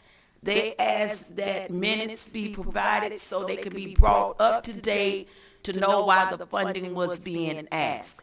So when we just had our second meeting on just this Tuesday, which was not a CAC meeting, it was a neighborhood, kind of like a neighborhood revitalization meeting, some board members were missing. And again, the discussion put on the agenda was for the purchase of these parcels. And my pushback to the staff has been, educate the board members as to what is happening, why we're here, and if the board, if nobody even raised a motion on Tuesday to move forward in the purchase of the parcels. And we had about 11 members there. And so to see it now on the agenda this morning seemed to be another backdoor process of the board, the staff seeking what they want without the board having full knowledge and being allowed to vote on this process. Okay, and Ms. Burton, I appreciate that. It looks like, is that Mr. Bennett behind you? Yes. And so I would like to hear from staff mainly about the urgency of the purchase. Sometimes when you're dealing with real estate, as you know, we don't want to miss out on an opportunity that ultimately everybody, I think, would appreciate, which is the improvement and the expansion of the Fair Oaks properties. And I think that's the intent of those two parcels. But I don't want to get sidetracked completely into that, Mr. Chairman, but I guess either now or later, I would like to hear from staff in terms of the urgency of us doing this today, because I don't want to miss out on the opportunity to buy it. If there's no urgency, if our contract is still good to carry over to next month, to give the CAC an opportunity to vote one way or the other, and then it would come back with the CRA next month. But I just want to make sure from a real estate perspective, we're not missing out on the opportunity, and somebody else could buy it and ultimately make it a lot more expensive for everybody. You know where I'm coming from. Well, We're gonna go through the agenda, and when item 9 comes up, Ms. Fenlon and staff and real estate can explain to us about item 9 and 10. If that suits you, sir. Item number 3, staff reports. Oh, Mr. Bennett, you have a question, sir? Mr. Bennett, do you have a question? Good morning, Chairman. John Bennett, Chief of Staff. I wanted to be responsive. As you know, I'm multitasking in my office during the CRA meetings, and I heard Ms. Burton's question about the mayor's sincerity about Fair Oaks, and I felt it necessary to come over here to support Ms. Burton's question, as well as the CAC, the community, the greater community of East Tampa, and of course the CRA board. And I appreciate the dialogue that I listened to or watched on the monitor and the closed caption over the last almost few hours now. The mayor is serious about Fair Oaks. She was serious about it before she got elected. She was serious about it during the election, but she also wanted to listen to the community. She listened to the community through the CRA. She listened to the community through City Council and their initiatives to talk to their constituents. She listened to the subject matter experts.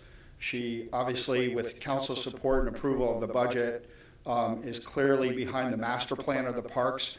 We know that Parks and Recreation, and we've all discussed this, is a quality of life issue in the community that can actually raise the standard of living in all communities through programs and activities. So on a global scale, she's very behind that social network that's needed to raise the level of opportunity for every corner of the neighborhood. Mayor Castor came back, like a lot of us did, to do things in the neighborhood that we didn't get to do in a single department view. And that's exactly where this is going. I understand the business equation of real estate. Osea Wynn, our Director of Neighborhood and Community Affairs who oversees Parks and Recreation, is on the line, and she can talk maybe to some of the details about Fair Oaks. As you know, when the mayor and council went out to the community, both situationally as well as to announce that Fair Oaks was going to be a high focus opportunity to completely redo Fair Oaks Park and add complete demographical opportunities to those programs with all the different things that have been requested, and to channel that energy into what we were hoping to be a real gem that was long overdue in the quality of life in kind of the center of East Tampa on a major corridor. There was a lot of excitement, and of course amidst COVID, we agree that, a lot of those D words that show up like distractions and disruptions and division and all of that are because of a lack of the C words, which is communication, community, collaboration. And the mayor is working on a strong communication plan to improve all those things, which we all know is something that is very important, both on a daily and a strategic level. But I will say that the biggest C word that will support what I came over here is concurrency. The mayor can walk and chew gum just like council can. We can definitely work with Fair Oaks as well as the other major projects. There is no intention on moving money from Project A to Project B to Project C. She is absolutely focused on this. I've been in the budget meetings, the capital improvement meetings, the vision meetings. It's all coming together, and we're looking forward to a day when COVID will relax and we can bring the community members over and make sure that they have the inclusionary, collaborative effort to get Fair Oaks done as much as many other projects that are going on in East Tampa. I'm not over here to say anything. Michelle Van Loan, I trust her completely with the CAC and the CRA process. As I do, I hope the board does the same. All the things that are being talked about. Housing is not going away because of the park. The other projects that are out there are not going to supplant the housing need, which is the core value of the mayor's strategic plan, again, supported by council in many different ways, including the budget and all the things that we face to not only get new housing, but to sustain current housing in a downed economy. So I think all these things are going to come together. We're all committed to do it, and teamwork and collaboration is the key to that. So I just wanted to come over and make sure that I was responsive to the East Tampa CAC and the chairwoman, Ms. Connie Burton, and her comments to give some level of trajectory on what we're trying to do. Thank you, Mr. Bennett. And again, Ms. Wynn is on the line if you need anything about Fair Oaks. Mr. Carlson?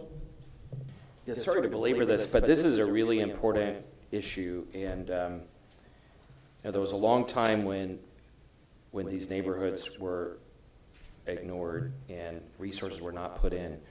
And for members of the public who are watching this maybe for the first time, you've just heard us on CRA board versus city council say we're fully committed to not only Fair Oaks Community Center, but also East Tampa and the other areas where our CRA districts are. You heard the chief of staff show the mayor's support.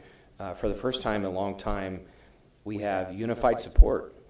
And what we need to do is get the community unified. We need all of you watching who care about these issues to come together, and we need to end the divisiveness in the community and focus on how do we make these things happen, because we have a unique opportunity now that we haven't seen in a long time to really be able to solve these problems and provide equity throughout our community. And for anybody watching from South Tampa, which is my district, there is no CRA in South Tampa, but why is this important?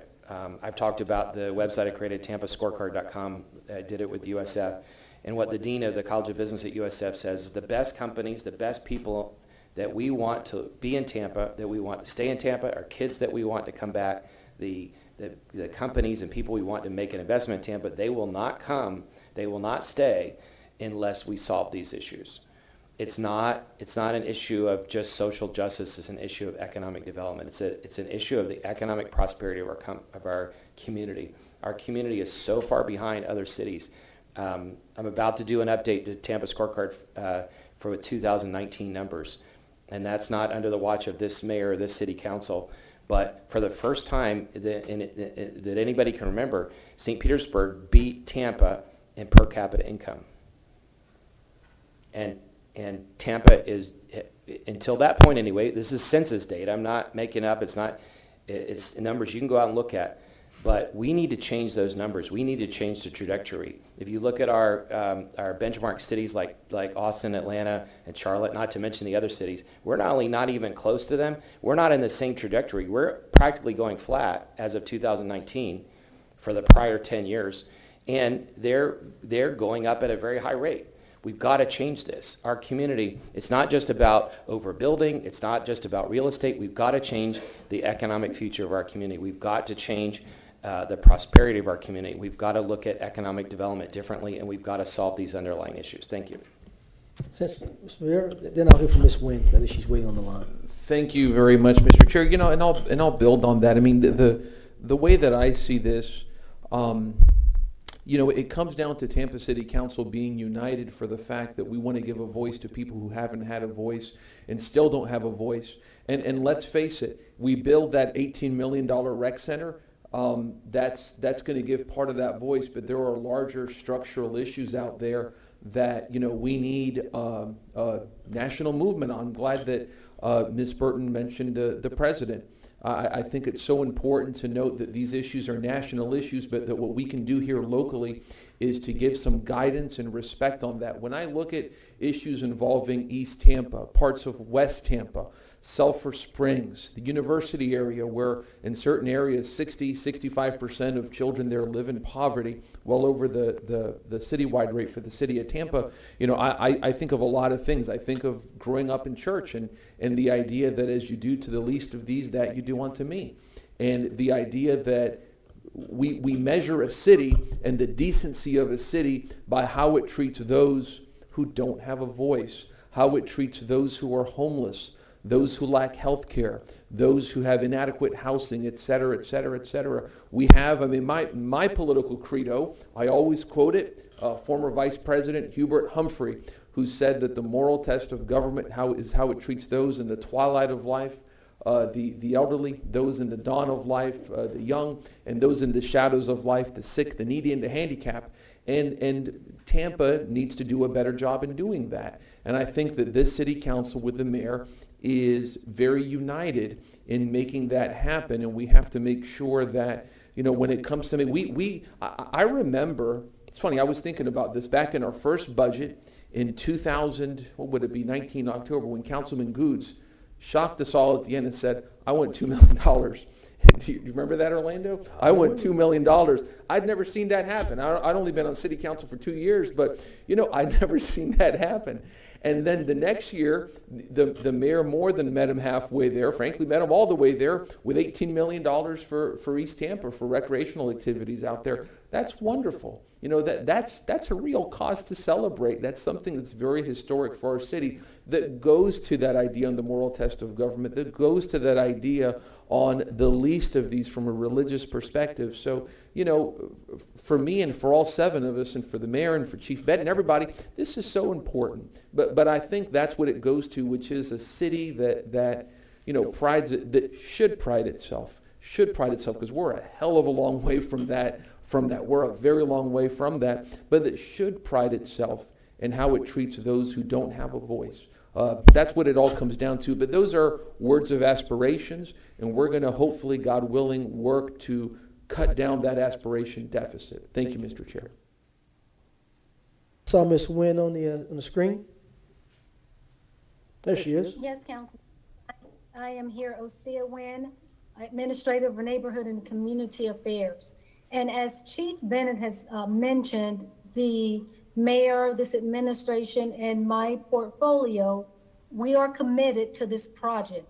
If you recall when we met, and I heard some of the comments about the meeting that took place in August, if you recall during that meeting, it was a press conference, I communicated that this plan is a phased approach, 3 different phases, a design phase, which will start now this fiscal year 2021, a construction phase, and with an anticipated completion date of 2024-2025.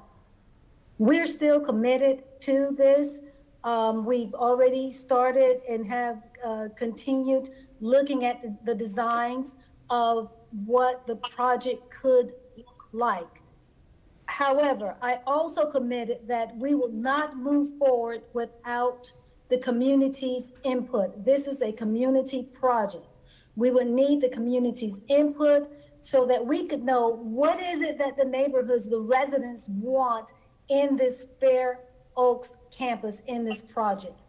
And to that point, and speaking to commitments, we have already had started internal conversations in terms of how do we get those community members engaged now as we're going through the design phase, so that they can have ownership in how we proceed forward with ensuring that their input, their comments, their visibility is included in the footprint of this project, not only now, but in going forward as well. Any questions for Ms. Nguyen, gentlemen? Well, Ms. Nguyen, I know you and Ms. Hills are committed to the project. I've heard your passion. We were just together with Mr. Vieira on his ribbon cutting. And the look on the faces of the folks, the look on your face, Ms. Hills, saying, you know, this is a duplicate, replicate of what East Tampa needs. When I hear that the portion that was built will be able to help some of the athletes in East Tampa to be able to do their videos for college. No, how excited I was, you know, how many videos I've made for young men to go to school. It gives a lot of hope and a lot of future success for what will be. So I thank you for letting the community know that.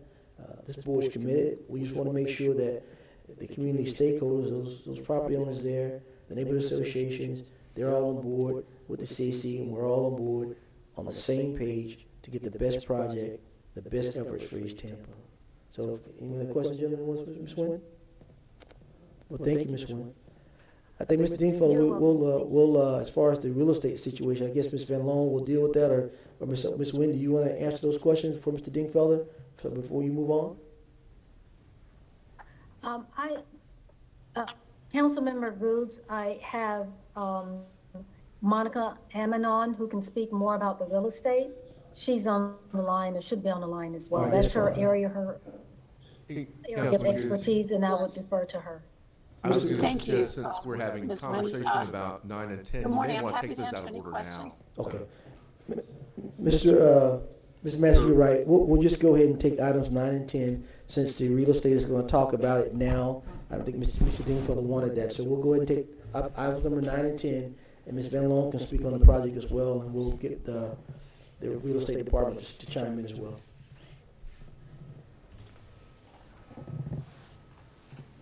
Yes, good morning, Council. I'm happy to answer any questions. With respect to what the matter at hand is the contract for the purchase of a residence and a vacant parcel. Both parcels are on Caracas and adjacent to the retention pond and trail at this park. This is the first of another acquisition, 2 acquisitions that the city needs to do to provide the park with an important part of its expansion there. Because with the acquisition and completion of this contract and the next one, we will be able to vacate Caracas, which is an important part of the physical land acquisition that the park needs in order to accommodate the amenities that it's contemplating. Mr. Dingfellow was first, I'll go to Mr. Carlson. Mr. Dingfellow. Thank you again, Mr. Chairman. Yes, ma'am. I can't see you, but I heard you. We appreciate all you do. So my specific question was the CAC chairman has requested some additional time. From a real estate perspective, there you are. From a real estate perspective, are either of these contracts super time sensitive? In other words, if we deferred these items for an additional month before we voted on them, would that put either of these contracts in jeopardy? It's an important part of getting under contract so that we can control the properties. So I would say there is a very high level of importance here for timing purposes. So we're not under contract on these properties yet. We're just talking about them? No, we have the contract for sale. The seller has signed the contract. It is now before the CRA and will go in front of council for authorization for the mayor's signature on the contract so that it can be an executed document. So I don't have the contract in front of me. It might be in the agenda, but specifically, is the contract time sensitive in terms of on the city side to closure? You know, in regard to, do we have 60 days? Do we have 90 days? What do we have? Or is there any time issue? We have diligence period to be able to close on these properties, and they're outlined in the contract. It's 60 days with additional 60 days due diligence. Are we in diligence right now? No, we're not under contract yet. The seller has signed the contract, and it's in front of us to sign back and return. So we don't have any contractual relationship right now? No, we're not. That's correct, sir. Yes. That's why we're in front of you now. All right, thank you. Mr. Carlson, Thank you. Yeah, I think the concern expressed by the CAC chair, Ms. Burton, is that this was not approved by the CAC, as I understand it, and they wonder why this money has to come out of the CRA budget instead of the city's other budgets. Anybody want to respond to that? I think Ms. Van Loan can answer that. Good morning, Chair and CRA board members. Michelle Van Loan. In December 2019, the CRA board already voted and approved $200,000 to go towards the improvements at Fair Oaks. It is generally CRA policy that we do not spend that on vertical construction towards the improvements of the building, but we would use it for site work or improvements for the parks or issues like this with the infrastructure or acquisition of property to make the complex.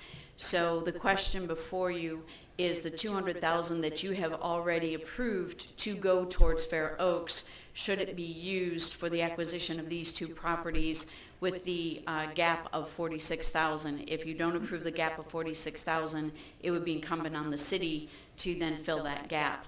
But CRA board has already approved $200,000 towards Fair Oaks. Yeah, so because we voted on that, we're going to spend $200,000 on something, and so it may as well be this. And this is the first piece in front of us. I don't think anybody, by the way, disagrees with buying these properties because it will make the park bigger and and give more amenities to the community. Is it possible that the city could pick up the extra $46,000? OC, are you able to address that? Yes, I am, and I do think that that would not be a problem for the city to pick up the other 46,000. Well, commitment that we have to ensure that this project moves forward. Yeah, and with respect to Ms. Burton and the CAC, this is something that we approved months ago prior to the seating of this CAC.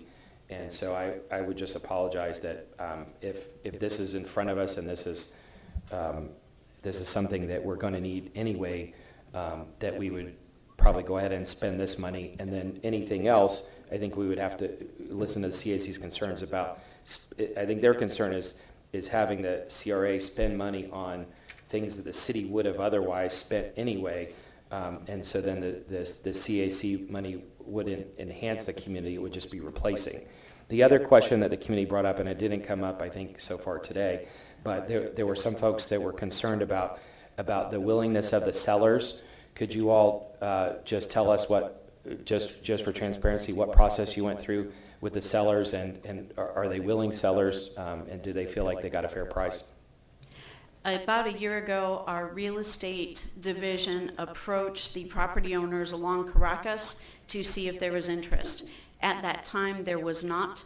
During 2020, Mr. Patterson, who is the subject of these two properties, came back to the city and indicated that yes, he had talked with his family and he's now looking to downsize his home to a more appropriate home for the stage of his life, and that he would like to sell his properties to the city. He then engaged in negotiations with our real estate department and came to a mutually agreed upon price for the two properties after we had done appraisals on the properties, and so he's now ready to move forward and would like to see the sale happen. Thank you, and thank you to him for his willingness to sell to the city. This, with the larger plans that the mayor has, this will be a great park with the additional amenities and the larger space. Thank you. Any other questions? Mr. Malone, you have anything to add for items?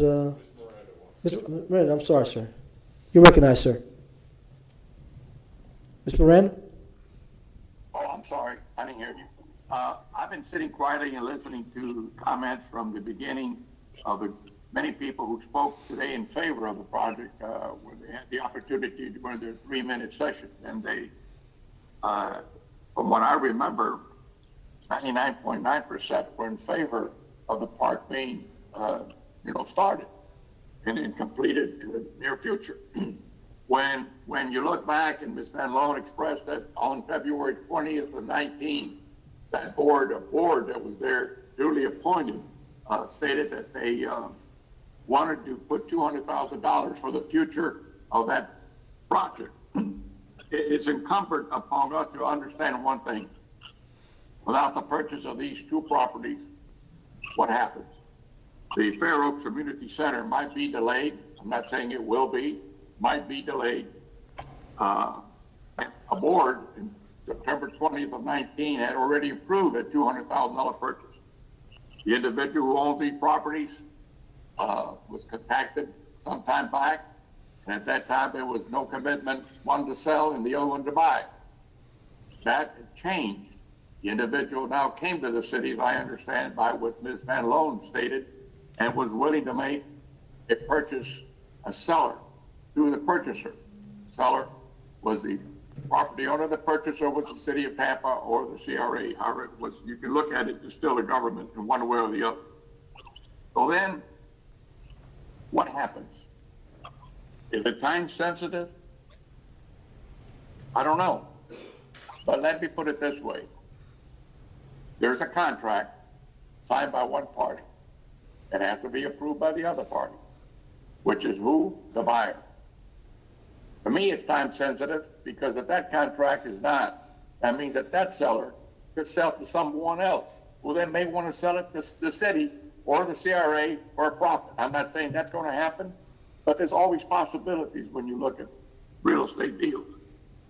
You have an offer, to sell and you have a purchaser to buy, I would imagine that the due diligence would do by both parts. The seller wanted to sell and agreed to the price of $195,000. The purchaser had done their due diligence by having it appraised. So somehow you can't have one purchaser and one seller disagree and a contract going through. Both parties have to agree. So I would assume that both of them did their due diligence. The seller for behalf of this family and the purchaser on behalf of the taxpayers. That has been negotiated and been accepted. So for us to walk away and saying today that we're not going to purchase would be, in my estimate, a delay in the good people that have been looking and waiting to see, not a park, but a community center at Fair Oaks completed in the near future. But there's got to be a start. Division, it's all over this country. And that's not the right thing. Certainly you're entitled to have your opinion. That's not what I'm talking about. But when I hear about some people that want to look at things, all of us got elected, including those in the CRA that run the meetings and operate within the confine of all the laws that we have, including everyone that we have, all the CRAs have a leader, as they should have. So if someone's not favorable of myself or city council members, anyone, there's an election time coming 2 years from now. And if someone's not happy with the leadership they have in the CRAs, it's up to those that live in that district, those that work in there, those that play there, those that live there, to make those changes. So I'm saying that I've heard council members express their opinion. I think Councilman Carlson put it best, and I think Mr. Vieira also spoke in the same way, and I feel the same way. I believe that it has to be done. I know it was only given there Tuesday. I don't know if it was the Tuesday of the 2nd of March or the last Tuesday in February. It's been there for a short time. But is it going to make a difference whether we purchase or not? Let's understand that. If we don't make a purchase, what are you looking at? If you don't make a purchase and they're not happy, you still have something there that's of need, whether it's today, tomorrow, or in the next year or so. Because without those two properties, you're not going to get exactly what that neighborhood deserves. An opportunity to have a great place for the young kids, and those kids not so young like myself can also participate in having an opportunity to walk and play in a nice, beautiful, something new, something exciting, something that rejuvenates the mind. And you have an opportunity to go and watch the sunsets. You have an opportunity to walk. You have an opportunity to play sports. Depends what you want to do. But it's there. It's up to you to do what you want to do or not do anything. So what I'm saying, I am leading this vote to participate and buy the properties. And if there's a delay, at least I have the footprint of what the neighbors and the council members or the CRA members and this administration want to present as the plan. What happens without the properties? That plan would never be completed. People are going to get shortchanged. Therefore, I don't want that to happen in that neighborhood or no neighborhood. So it's an opportunity for us to do something to set the footprint of what's going to happen. Thank you, Mr. Chairman. Thank you, Mr. Dingfellow, recognized. Thank you, Mr. Chairman. As much as I would like to honor Ms. Burton, the chairman's request, like Mr. Miranda, I've got a problem with it, and the problem is, as stated by the nice young lady from real estate, we're not under contract. Apparently, for whatever reason, we're not under contract yet until we approve it, and then it moves forward through the various processes. And since we're not under contract, that disturbs me greatly. These parcels could be bought by somebody else, and then they could jack the price up, knowing that we want them and need them. You know, I think it's $400,000 total between the two of them or thereabouts. You know, that is a lot of money on the one hand, but compared to the $18 million potential price tag of the entire project, it's really a drop in the bucket. So the fact that the CRA might be kicking in, you know, $400,000, give or take, I think is a great deal for the neighborhood and the community, you know, in regard to getting this thing going. So let's quit talking about it and let's start moving forward with tangible progress, and that includes buying these two parcels that the city administration has determined are integral to the improvement of the entire project. So with all due respect to Madam Chairman of the CAC, I think I will support these two items today just for that reason. Because if we don't support it and we don't move forward from a real estate perspective, we could jeopardize them and lose them. And I don't think that's a good business decision. Thank you, Mr. Chair. Mr. Citro, you recognize. Mr. Chair, I am just wondering if Ms. Van Loan is finished with her presentations of item 9 and 10. If so, I would like to move the resolutions on both.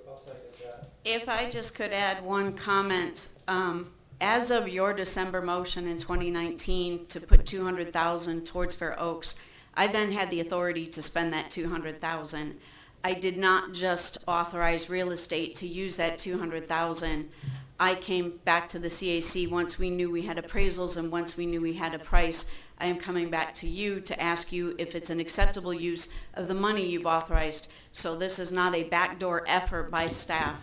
I could have done this without bringing this to anyone, as I was authorized to already use those funds. So I just want to make it clear, I'm coming back to be fully transparent on what we plan on doing with the funds that you've authorized me to spend on this project. Thank you, Ms. Van Loan. And Mr. Chair, I thank Ms. Van Loan. Before you vote, just real quickly, I wanted to clarify a couple of things just on the resolutions themselves. The first, item 9, is a resolution for the purchase of 3503 East Caracas. The purchase price for that is $195,000 with estimated closing costs of $4,000. So that's $199,000 total for item number 9. Item number 10 is for the adjacent property, 3501 East Caracas, which is vacant. So the purchase price for that is $45,000 with closing costs of approximately $2,000. So we're talking about a total expenditure, if both items are approved, of $246,000. I just wanted to make that clear for the record. So, thank you. I appreciate the clarification. My numbers were slightly off, but so that's even better. 250,000 instead of 400,000. Ms. Vieira, you recognize. And thank you very much, Mr. Chair. And I agree with everything Councilman Dingfelder said, and thank you for those comments, sir. I wanted to add something, and I know he'll agree with this, which is, you know, something that we're all trying to avoid is we have a new board over here at the CAC, and, you know, any inference that this vote would be any kind of a disregard of the leadership there is something that I think we would all agree with is not so.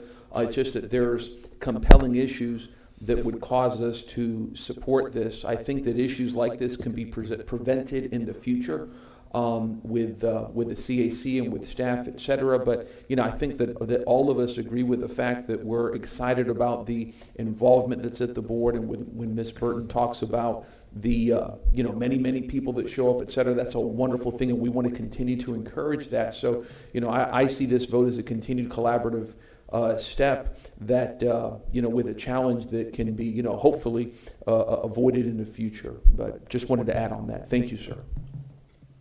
Thank you, Ms. Vieira.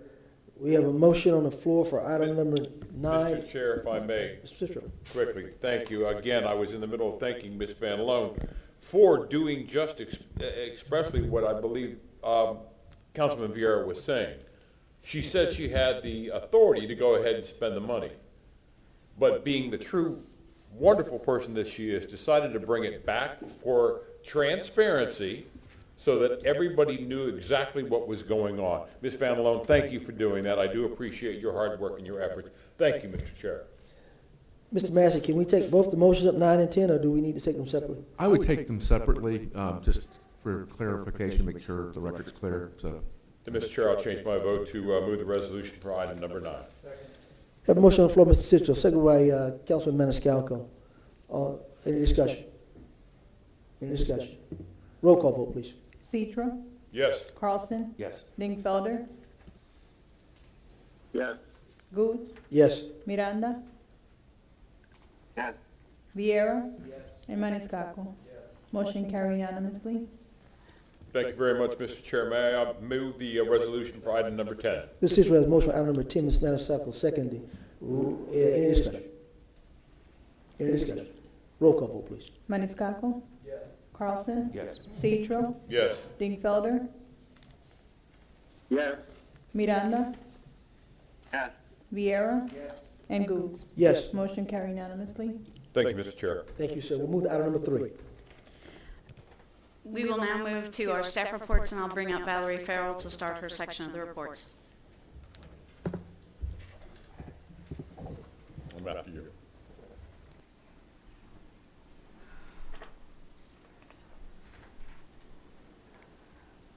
Good morning.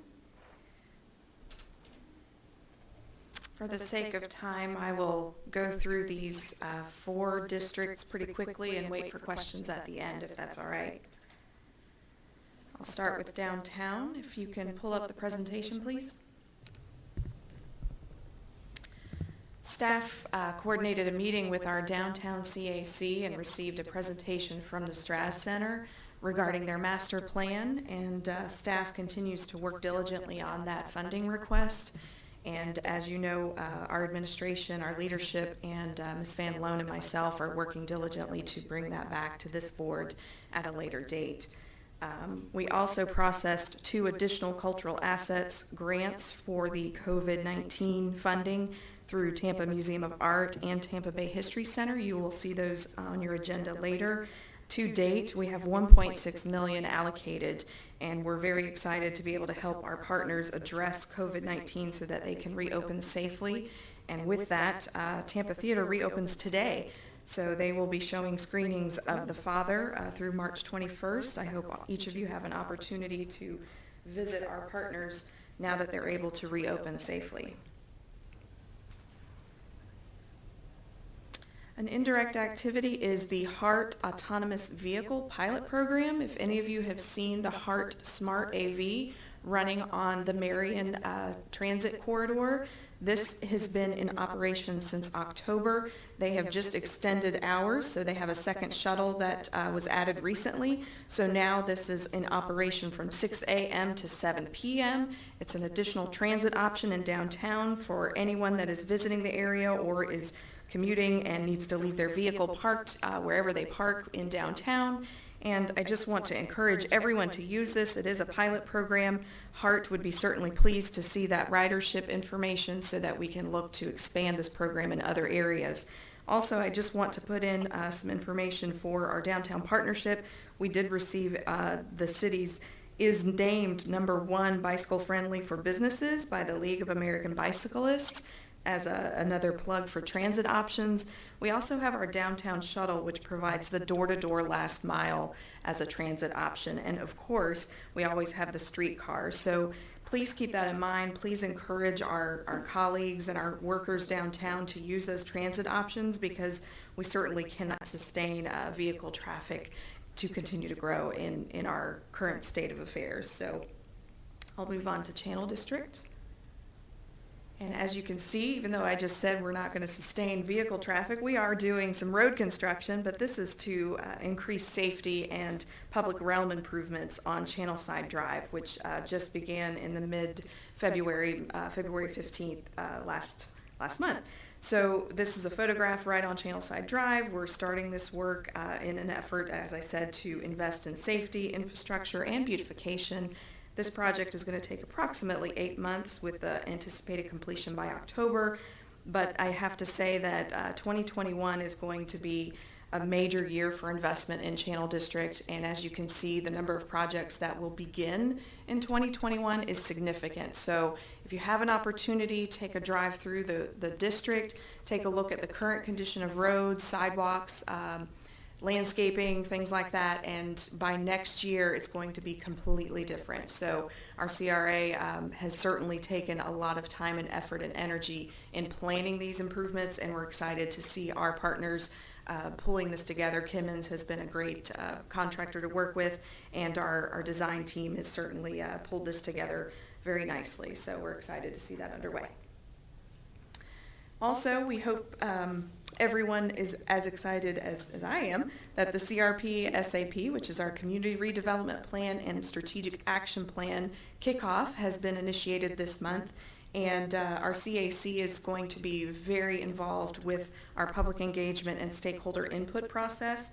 So we are waiting for our consultants to give us a draft plan on how we expect to roll that out. There's going to be a few workshops as well as stakeholder interviews that will be kicked off very soon, and our CAC members are heavily involved with that. Also, Madison Street Park is set to have their grand reopening, and that's really due to COVID. We were not able to celebrate the completion of this beautiful park in the state of COVID last year. So March 15th, which is Monday, there's going to be a ribbon cutting. We hope to see you all there. Bring your dogs, bring the family, and enjoy just a few hours at the park. It's certainly a beautiful place. And in Tampa Heights, we're excited. I'm sure most of you have seen the exclusive that the Tampa Bay Business Journal announced that Pfizer is going into the Heights building. And this is a very huge win for this district because it's going to bring a lot of attention to this job generator. And it's going to be a major hub for Pfizer. There's only 6 centers of this nature worldwide. And it's an attention getter because the job generation is going to be a push for a lot of us to focus on our quality of life, not only in this district, but community-wide, because certainly the people coming to work in this facility, if they're not already working remotely, they're going to be looking to relocate and or bring their families here. And that's certainly going to be a push for us to step up our game in a lot of the communities that we serve, in the neighborhoods we serve. And in Central Park, we certainly were excited to host Daryl Shaw and his partnering organization with Kettler to discuss some visioning and concept plans for his project at the former Tampa Park Apartments. And it's a significant investment and redevelopment initiative. We understand that a lot of his visioning and concepts are still in the very early stages. The community engagement process will likely begin with his partners in the next month or so. They visited Central Park CAC as well as Ybor, so Ms. Courtney Orr may talk about that as well. And he's hoping to continue the narrative within all of the communities in the neighborhoods as well as city staff and departments. And on that note, I'll turn to, if we could turn off the PowerPoint, I just want to conclude with the thought that affordable and workforce housing and market rate housing is certainly a big issue. And we want to make sure that everyone is aware that we want to sustain current housing, which is something Mr. Bennett said earlier, and we have to make sure we provide housing for all. So I want to put in a plug for the Tampa Downtown Partnership. They are having a homelessness briefing on March 18th at 1 p.m. I encourage everyone listening and even the council to attend because it's going to engage some great discussion on how we as a community can better serve our less fortunate population or those that are in a temporary homelessness situation, and what we can do to better sustain housing for those that just need that temporary assistance, because homelessness is not necessarily a condition, it's just a temporary situation. So the better we can serve those, the better our community is overall. So with that, I'm going to pause for any questions. Any questions, gentlemen? Thank you. All right, I'll turn it over to Courtney Orr, who I believe is... Dave, okay, he's not on the screen. I'm sorry, Mr. Dingfellow, okay, you're recognized. Okay, I'm sorry. Go ahead. Thank you. Thank you, Mr. Chairman. I did see the Tampa Park item has been, the discussion, I guess, has begun out in the community, including some briefings to you guys.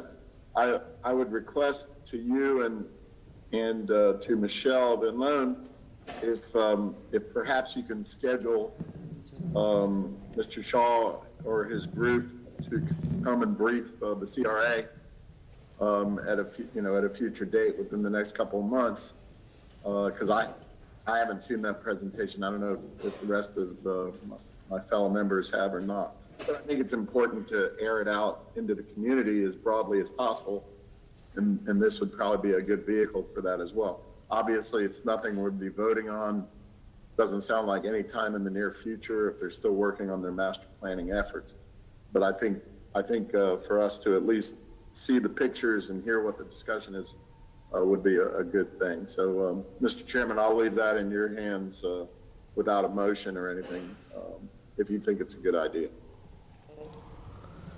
Well, I think it's a great idea. I don't think we need a motion on it. I think that you just told staff in reference to what we look at. I think Ms. Orr is coming up next as well, so I think they can get a meeting with Mr. Shaw and sometime bring it back to us. One item I would caution council on is that ultimately I think all of this will be coming, the city council, you are the CRA board, but a lot of this will be coming to you sitting as city council in the context of rezoning petitions, comp plan amendments, that sort of thing. So we need to be careful how that's done. So what would be your position, Mr. Massey, in that case, since you're the legal staff at this time? But the concern is that you don't want to necessarily have evidence or the project presented to you prematurely before you have a advertised public hearing where you can hear from both sides. So that's the concern I would have legally with doing so. Mr. Massey, the only thing I would suggest is, for example, on comp plan amendments, they're not quasi-judicial, and developers come and they meet with us. They're allowed to meet with us one-on-one. Some of us do, some of us don't, and that sort of thing. This is even before a comp plan amendment has even been filed, and I think just this, if it's such a major project, which it looks like it's going to be, I think it's important not to get into the details and that sort of thing, but at least to have some communication and flesh it out so the community and council and the CRA is abundantly aware of what's down the road. I'm pretty sure, I wasn't on council at the time, but I'm pretty sure that Mr. Vinnick and his team, brought their very early proposals to council for presentations before they had to vote on it. But anyway, it's just a suggestion. Understood. If the chairman wants a motion, I'll be glad to make one. If you could just give me the opportunity to look at that I just don't want us to create a problem unnecessarily for either Mr. Shaw or for council before we. In that case, let's just have Ms. Van Loan, her staff, give Mr. Shaw, and then get with legal, see how it can be brought back to us. And we'll see what we can do to bring that forward to you guys. Thank you, sir. I appreciate it. Thank you, Mr. Chairman. Yes, sir. We will extend the invitation to Mr. Shaw and his team. Thank you. Who we have up next? Ebor? Courtney, are you on the phone? Courtney, are you there?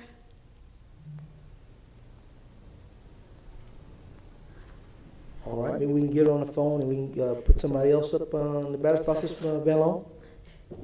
Until we can get Courtney in, she's supposed to be on the line. We'll bring up Mr. Nino to present on West Tampa and Drew Park. Thank you.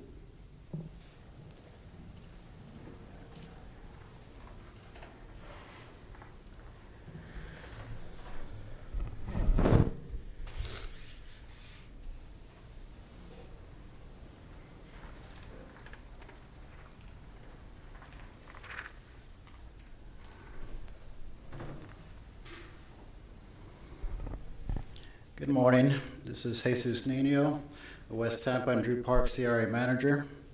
Hope everyone is doing well.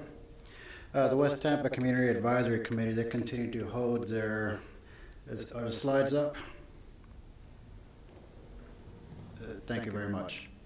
The West Tampa CRA Community Advisory Committee, or CAC, they continue to hold very successful in-person meetings. Our last meeting was over at the David Barksdale Active Senior Citizen Center. And I want to thank Mr. Citro. He was there in the audience, and hopefully the meeting went well.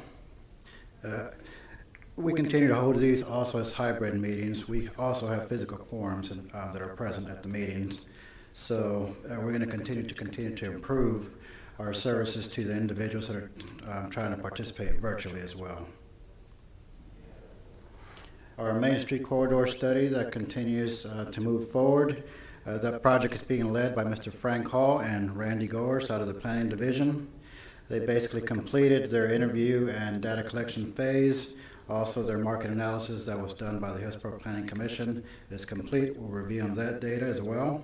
Hopefully by May, they have a draft report for the public to review. Our indirect activities over in West Tampa. TICO continues its 2 projects to extend power over to the West River Development. At our last meeting, Mr. Dingfelder requested to find out who was funding this project, and this project is being funded 100% by the developer. Usually, the developers, they can do a special, request a special assessment on these projects, but because these have an affordable housing component, they decided to pay a lump sum to the city, so TICO and the city are the ones undertaking these projects, which are causing very minimal disruption to the community, and they should be complete in the next few months. Construction continues on that West River development, which are 3 7-story buildings that are being constructed at this time. The first phase will include 371 apartments and approximately 6,300 square feet of retail. These projects are expected to be complete by the fall of 2021. Other indirect activities out in West Tampa is construction continues on the Foundry NoHo, a multifamily community that will consist of 198 units with 4 levels of wood frame construction and precast concrete garage. This project is also causing very minimal disruption to the community. This project is a fairly large project, which is called the NoHo Square. It's a 246-unit apartment project.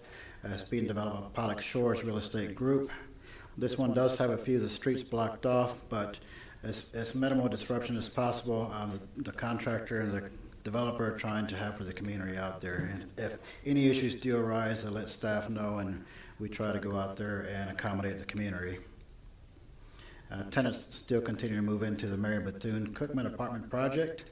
I have been getting a few calls from the community saying how they love the public art that's on there, and hopefully it continues to stay well preserved for years to come.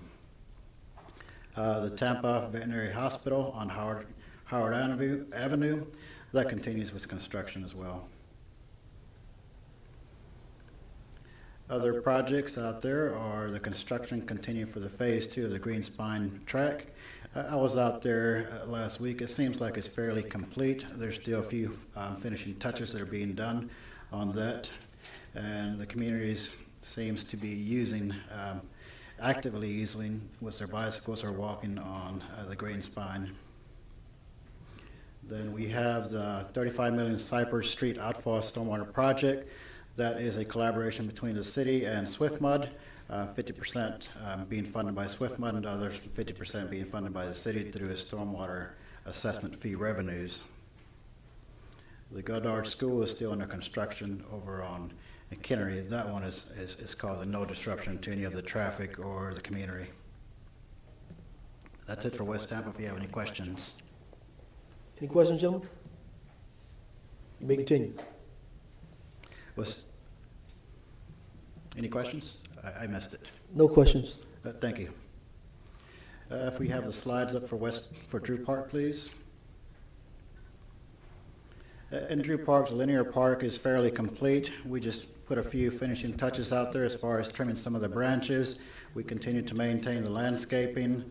At our last meeting with the Drew Park CAC, the CAC decided to continue to work on the historical language that we're going to be putting up on 2 of the signs up in the park. Once that language is complete, then we'll put it on the signs and install the signs, and then the park will basically be complete. But the community is actively using the park as we speak. Sidewalk project over on Hesperides. The construction for the actual sidewalk, which is extra thick because it is an industrial park mostly, it's complete. Now we're just going to throw a few sod on some of the areas that need it. As you see on the pictures, there is mostly dirt there.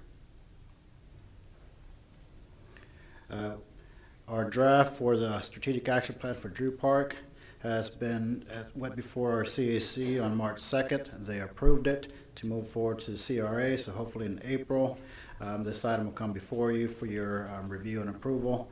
I'll make sure to get you a draft copy of that, hopefully by the end of this week, so you can have enough time to review it.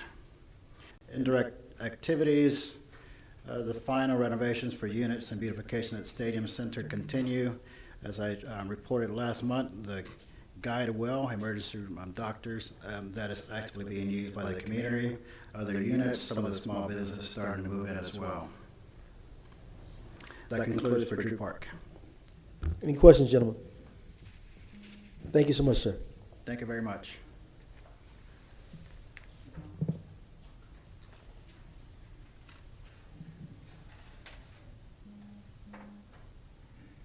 Ms. Van Loan, who's up next?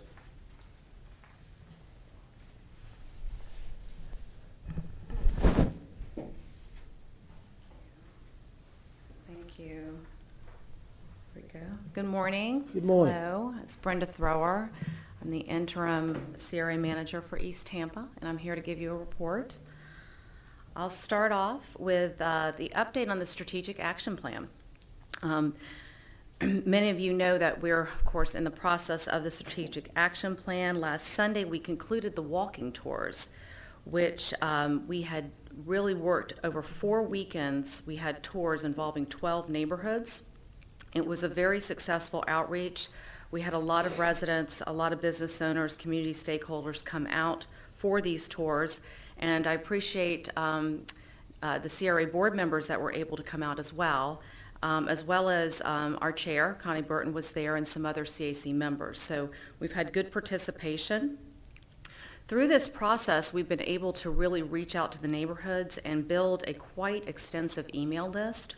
So what that's allowed us to do is really double our outreach efforts. So they're keeping in touch with what's going on with not only the SAP, but where we're going with the SAP and any news updates we do.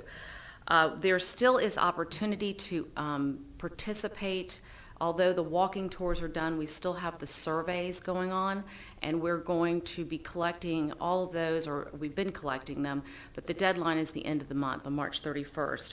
We set up a little lobby at Tampa Police Station where we have our office so that folks can actually pick up surveys there.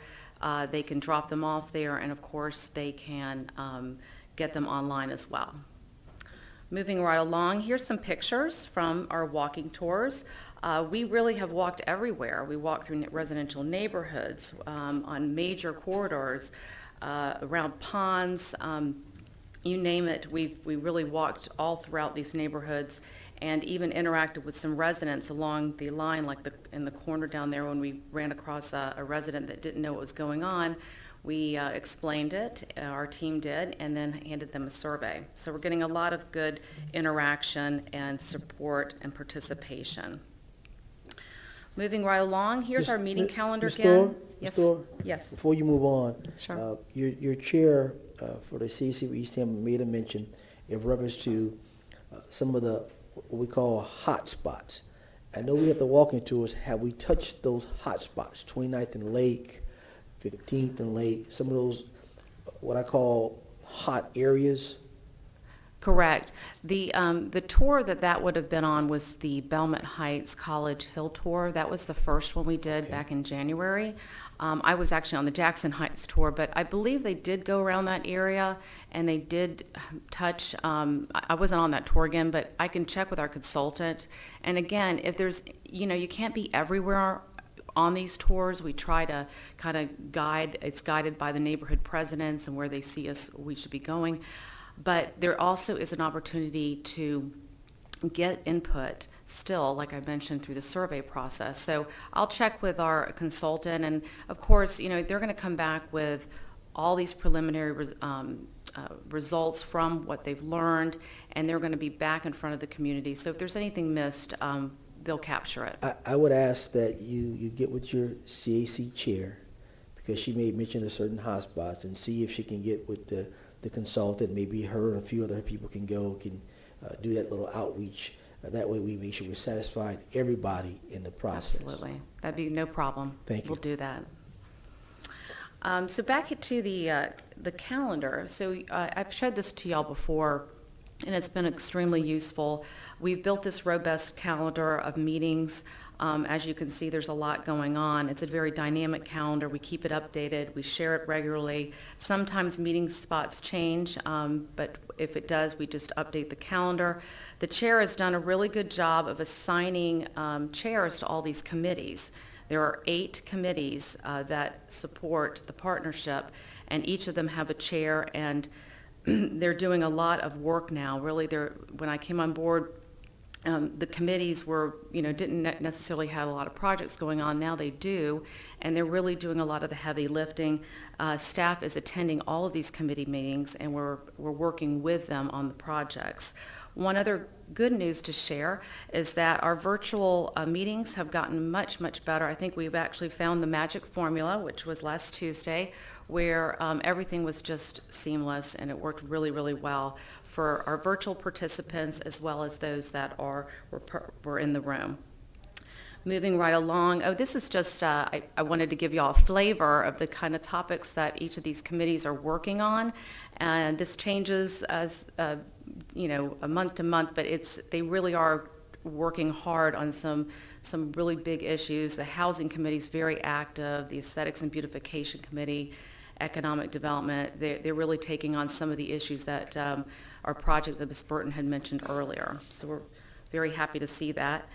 Last month, we organized a tour for the CAC to see the city or CRA-owned building at Lake and 22nd Street. You probably recognize it there, the orange and blue building on the corner.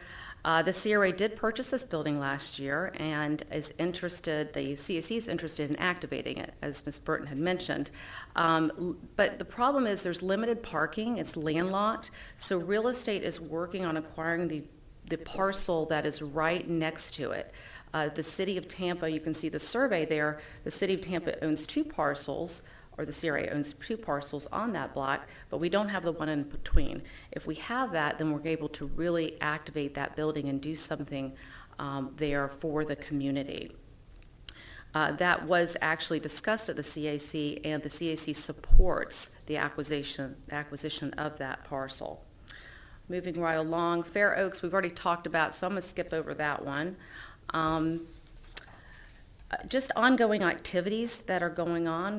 We have the neighborhood enhancement team. They continue to clean and provide services in the district on a regular basis, really cleaning up a lot of the major corridors.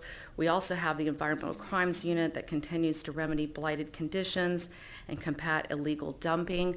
Illegal dumping is still a big issue in East Tampa, and Curtis Williams, our environmental detective, is really nonstop working on resolving those issues with code and all the other enforcement agencies. One thing that he has reached out and as an initiative is he's worked with HART, and they're going to do an outdoor awareness campaign where they would install signs on bus shelters to try to deter illegal dumping. So that will be coming soon. Moving right along, we get notice from our mobility department and transportation on projects that are within the East Tampa footprint, and they come to our office, we'll send them out, and also they go straight to the neighborhood groups. So these are some things I wanted to give just a flavor of 2 of them. We have the Columbus Drive safety improvements. This project is between Nebraska and 14th Street. It's kind of going right through the VM Ybor area and North Ybor, and there's going to be some visible improvements with wider sidewalks and shared bicycle lanes and crosswalks. This project has been designed. It's completed the design phase, and it should be under construction by next year. And another one is Florabraska. Florabraska, as you'll know, is a gateway off the interstate, and you either go towards downtown Tampa or you go towards East Tampa, and that gateway is also going to get some improvements in that corridor, and the design was completed last month, and they will start construction in April. And then last but not least is some notable events that have been taking place or will take place in in East Tampa. We had a ribbon cutting yesterday of the American Surgical Mask Company. This is a new business startup that is located off 50th Street in the FAP business incubator space. It's very well attended, and it's an exciting project because they are employing folks from the local economy, area, and they are making surgical masks that will be FDA approved. So I know some council folks were able to be there, CRA folks, and the mayor. It was a good event. And then we also have coming on board this weekend. I think I mentioned this to y'all last month, but it got rescheduled. It was the Community Resource Fair. This was a Super Bowl sanctioned event that did not take place during Super Bowl weekend, but they had because they rescheduled. So it's going to be taking place this weekend at Reagan Park, and it's a community resource fair. So that concludes my report. Are there any questions? Any questions, gentlemen? I can't see Mr. Dingfeld. There he is. You're recognized.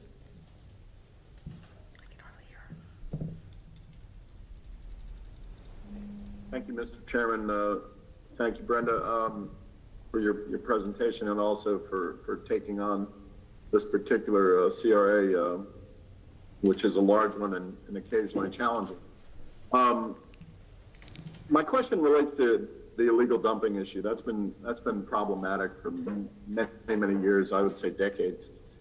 And what I would like to do is I'd like to make a motion for solid waste to come and report to us, not next month, which is April, but at our May CRA meeting, and talk to us about this issue from their perspective.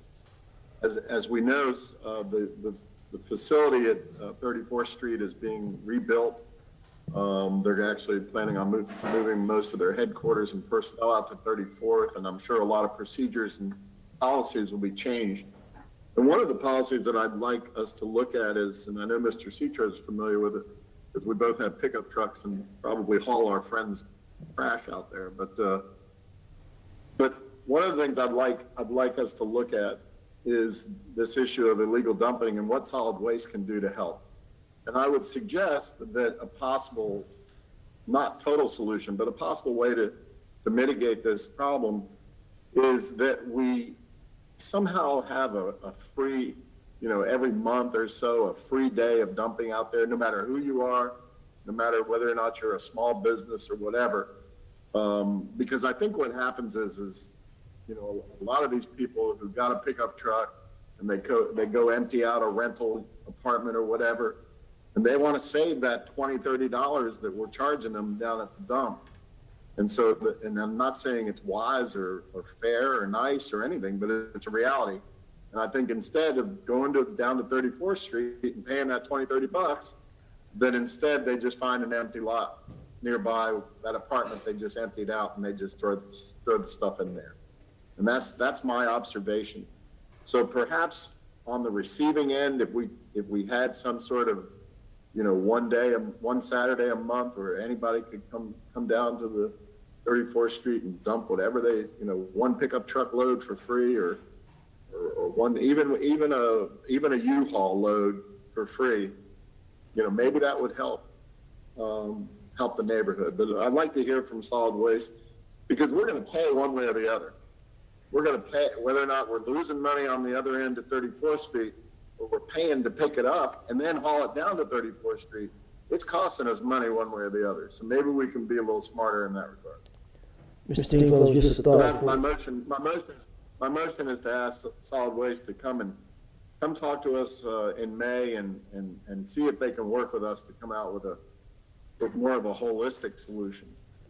You can certainly ask for solid waste to come and report to you about their policies regarding, free pickup of trash and that sort of thing. Obviously, the final decision of how solid waste is operated and how, what they do ultimately is an administrative call. So I did want to make sure that's clear on the record, but you could certainly ask them to come and talk about their policies and the procedures. I have a motion on the floor, Mr. Dingfelder, for May 13th CRA meeting with solid waste. Second. Second by Mr. Carlson. Any other discussion? Any other discussion? All in favor? Aye. Any opposed?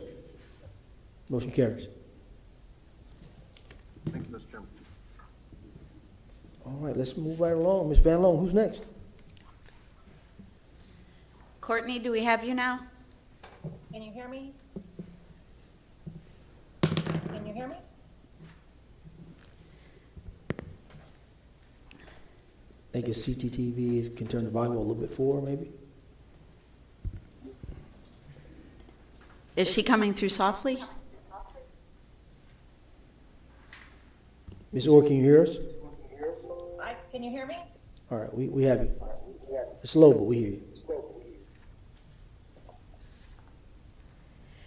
Courtney, go ahead, and if you can just lean closer into your microphone, that would help.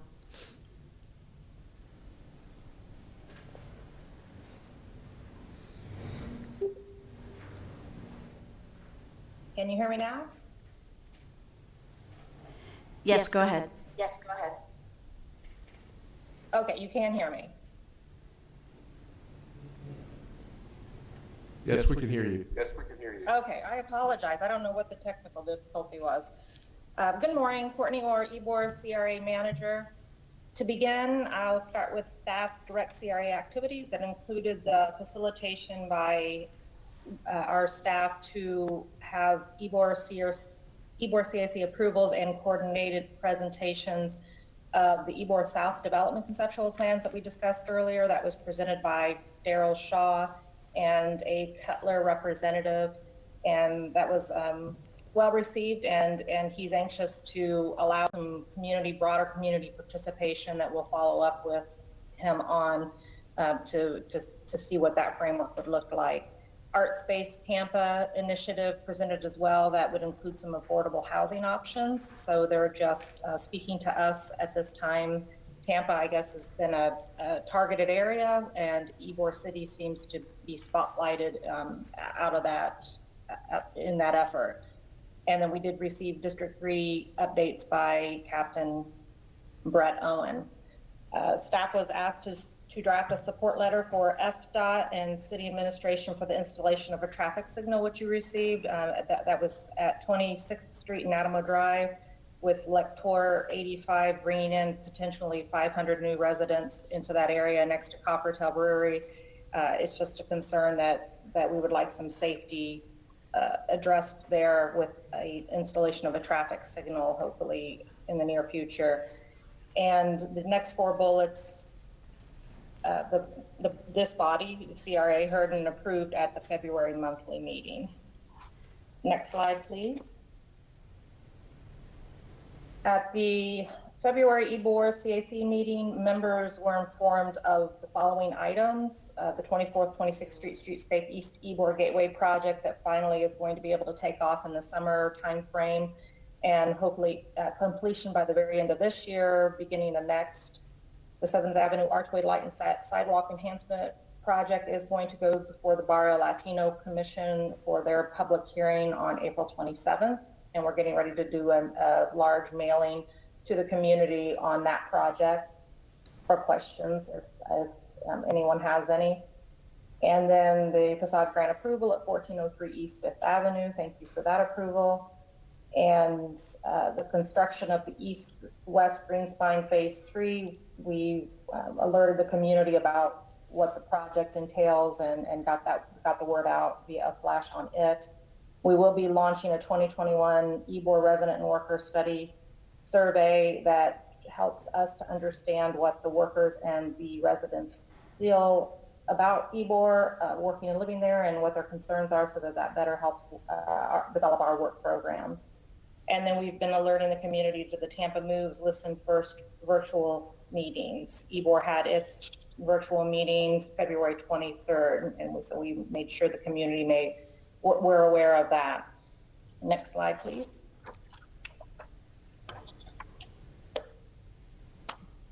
Some of the community outreach that was conducted in February included a virtual meeting with our district's captain, Brett Owen, to receive some Super Bowl deployment plans for the area prior to the event. So that was a good virtual meeting for people to ask questions and understand how to better be prepared and what the TPD deployment plan was for the event. A flash was sent about nightly on-street parking space restrictions through Super Bowl. A flash on construction startup I mentioned earlier about the Green Spine project. And we did release the spring edition of the Ybor Legend newsletter that was sent electronically. And listed here are a variety of district enhancements that took place in February. So you can see those in the next slide, please. There's a continuation of a couple of items there for district enhancements. And in regard to indirect CRA activities, our marketing firm, HCP Associates, coordinated with Hillsborough Community College the opportunity for the students in the video production and editing course, to earn credit through filming some video vignettes. The first one was with Casa Santo Stefano yesterday. So that actually took place, and it gives some students some on-hand opportunity to do production and editing and earn credit. So that's an interesting opportunity that HCP was able to coordinate, and so we hope to have more going forward on a variety of projects there with video vignettes. And then we had a very successful Heart of Tampa face mask social push giveaway, and so it yielded a very favorable social media results with a multitude of impressions that you can see listed there. Next slide, please.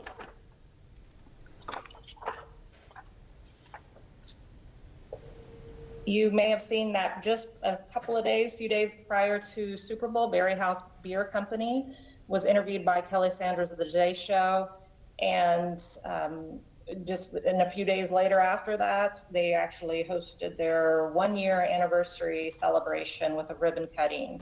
So we're thrilled to have them in our community. They're great community partners.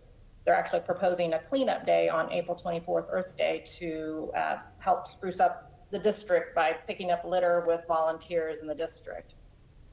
And then coordination occurred between HCP, our marketing firm, with Wealth Magazine to highlight an afternoon in Ybor. We had our Ybor CAC chairperson, Chris, act as the reporter's tour guide, and they went to Bernini's, King Corona, Hotahaya, and the magazine was so very impressed, the reporter, that they're actually going to do have the food and wine editor do a follow-up article with Bernini's. So that should be out in publication in April, and I'm sure we'll be sure that you get a copy of it.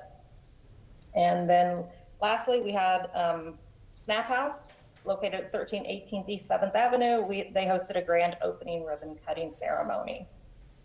And that ends my presentation. Thank you. Any questions, gentlemen? I can't see if Mr. Dean, but Mr. Carlson, recognize. Yeah, just a really quick comment. I just want to thank everybody for their focus on Ybor. You know, I moved my company there a year or so ago, and regularly talking to property owners there. And Ybor is going to change radically over the next year. Besides the big investment that's going and all the changes that are going to be made there with new housing and new retail shops, the existing property owners are also going back to turning Ybor back into a community. For several years, it has been a bar district. Now it will be a community again, different than it was in the 50s and 60s, but becoming a community again that will happen to have a few bars and restaurants, but it's not going to be only a bar district. It's really amazing, the changes, and I can't wait to see what Ybor becomes. Thank you. Thank you, sir. Anyone else? Thank you, Ms. Orr. Ms. Van Loon? Again, good morning, everyone. If we can have the the PowerPoint real quick. For my update, I'll go fairly quickly since you have mostly information written, but I do have a couple of approvals. We brought this up several times. In the fall, the East Tampa CAC did a request that our current $15,000 towards down payment assistance be increased to $50,000. The CRA board heard that request, asked them to come back with a sliding scale. Housing Division helped us develop a sliding scale based on average median income. On the 3-2 East Tampa CAC meeting, the CAC did vote to adopt and bring forward to you for your consideration this sliding scale. So for our homeowners that go through the homeowner education classes, the East Tampa CRA will contribute $15,000 to $50,000 and to assist them with affording some of the homes that are being built and some of the homes for sale in East Tampa. This ties into some of the comments that Ms. Burton was bringing earlier about helping to create wealth. One of the ways to create wealth in community is for someone to have home ownership and being able to pass on that home ownership to their children and their family. So we're requesting approval to adopt this schedule to amend our current down payment assistance program. It doesn't change the actual total funding for the program. As of right now, it is fully funded, but does adjust the scale to the degree of which we can help subsidize some of our new homeowners.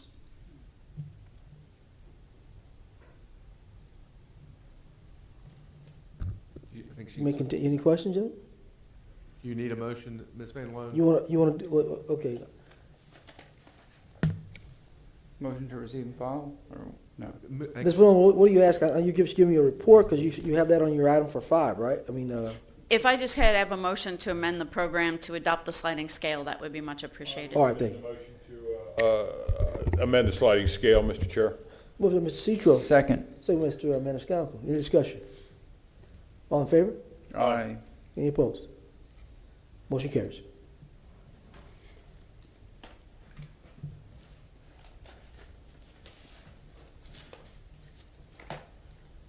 That was your only item for item 4, Ms. Fallon, was the... Thank you so much. You have most of the information on my written report that I gave to you, so I'll skip that slide. It's mostly following up from previous discussions we've been having with you, just to letting you know where we are.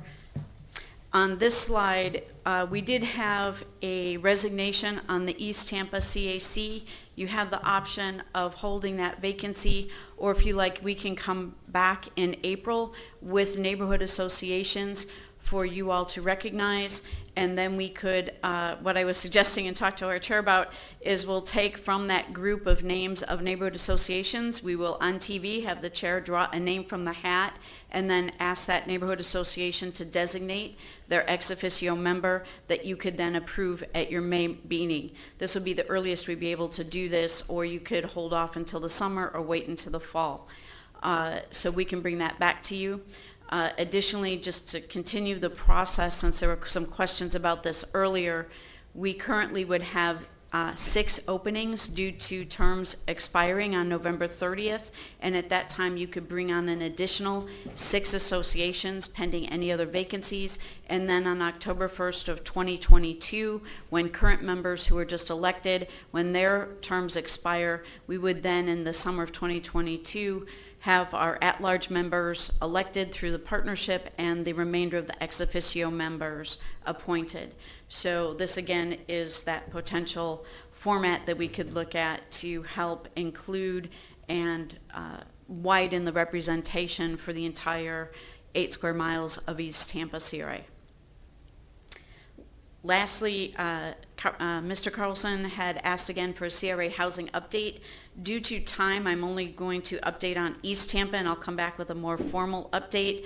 I just wanted to talk about the great work that Denise Pate, she's the chair of the East Tampa Housing Subcommittee. She has been working with our housing division to take the current program in housing and edit the criteria that is rather restrictive due to the sources of funding that our housing division deals with, and that we will do our own program. We will then issue an RFP both for contractors and a third-party provider at the same time, so that East Tampa can have the program overseen more quickly, and at a time scale to help get that money out into our community faster. We are simultaneously also working on a couple of smaller grants that I provided to Ms. Burton earlier this week, and we're meeting with her next week with Brenda to talk about taking existing programs and adopting them to target specific needs and smaller grants for our homeowners so that we can help them with their rehabilitation needs faster. And then again, next month I'll update you on the rest of our housing initiatives in the other CRAs. Lastly, it had been asked that we come back as item number 4 and talk to you about a plan for moving forward with a priority document for this CRA board to help provide direction to the CACs. That is the last page of my PowerPoint. What we're recommending is that we hire a facilitating consultant who can do one-on-one interviews with all of you and then hold at least one retreat. If you feel a second retreat is needed, that we would have that second retreat. And then if there was any other community engagement or workshops that you wanted to engage in, please let me know either today or email me in the next week, and we can include that in the scope. We would ask them to review our current community redevelopment plans within our respective CRAs so that your priorities are in alignment with what the CRAs are currently authorized to do. Review those recommendations in our current updated strategic action plans. We would then ask them to produce a summary of your priorities document, to also provide a detailed document that would be at the high level. Here are your priorities, here's what you would like to see, and how they align with the respective CACs, and also do a presentation back to the CRA board on the final plan. So this is a general scope. Any input, again, either today or in writing in the next week or so, please let me know, and then I can move forward to appropriate a consultant for this. And that's all I have on my update. Ms. Coles, you recognize. You don't need a motion for any of that? I would prefer a motion just because it will involve my going and spending money to do this, yes. I would like to make a motion that we adopt the CRA board priority setting process and plan scope of work. Second. Motion by Mr. Carlson, second by Mr. Citro. Any discussion? No. All in favor? Aye. Any opposed? Motion carries. Ms. Valone, did you need any other motions on some of these other items you have listed on your update sheet? Yes, item 6 is our West Tampa facade. This is a historic building. It was built in 1923, and we're asking for a facade for West Tampa for $36,759. I move to approve. Move the resolution, I'm sorry. Motion by Mr. Maniscalco, second by Mr. Citro. Any discussion? No. All in favor? Aye. Any opposed? Motion carries. Item number 7 is a cultural asset COVID retrofit grant for the History Museum. They're asking for $28,213 to make some adjustments to their restrooms. Could I interrupt you just for a second? Yes, Mr. Carlson. I need to file a conflict form and for this item and the next item, number 7 and 8, and I will step out of the room. But my company has a business relationship with some parties related to 7 and 8, sir? So I'd like to make a motion to receive and file my forms, which I will give to the clerk, please. Ms. Carter has a motion on the floor, receive and file. Second. Second by Mr. Maniscalco. All in favor? Aye. Motion passes.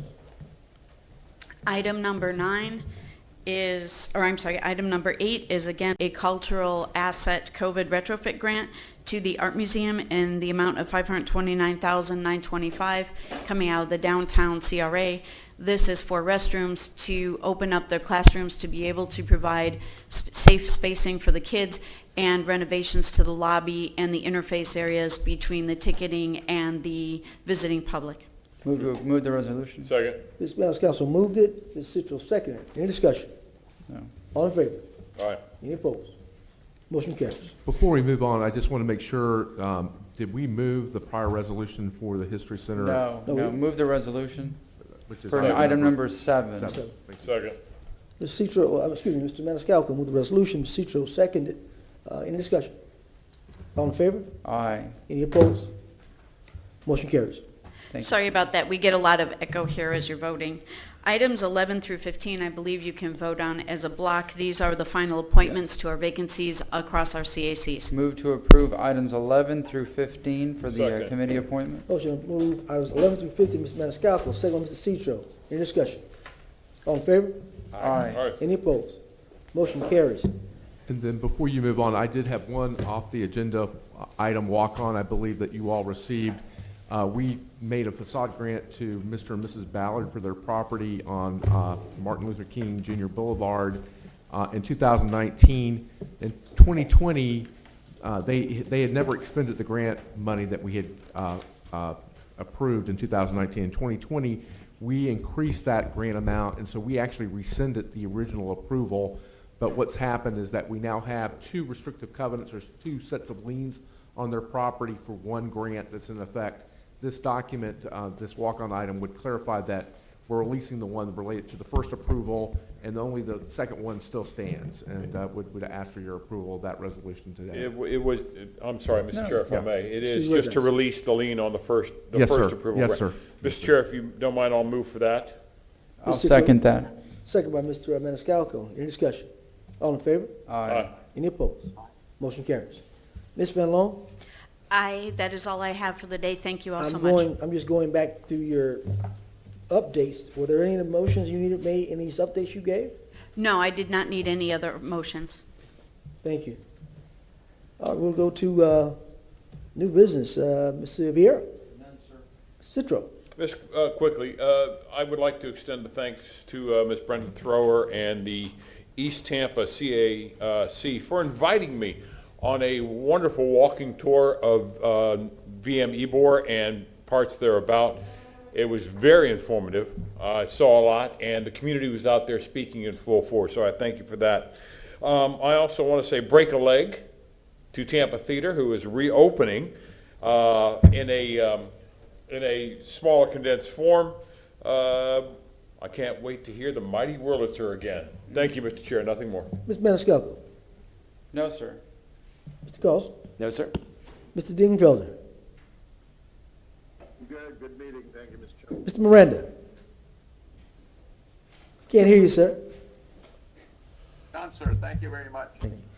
Again, I want to thank you, gentlemen, for a meeting. You know, we always have to make sure we hear from the public, let them hash out their concerns, and at the end of the day, we make sound decisions from what they've suggested.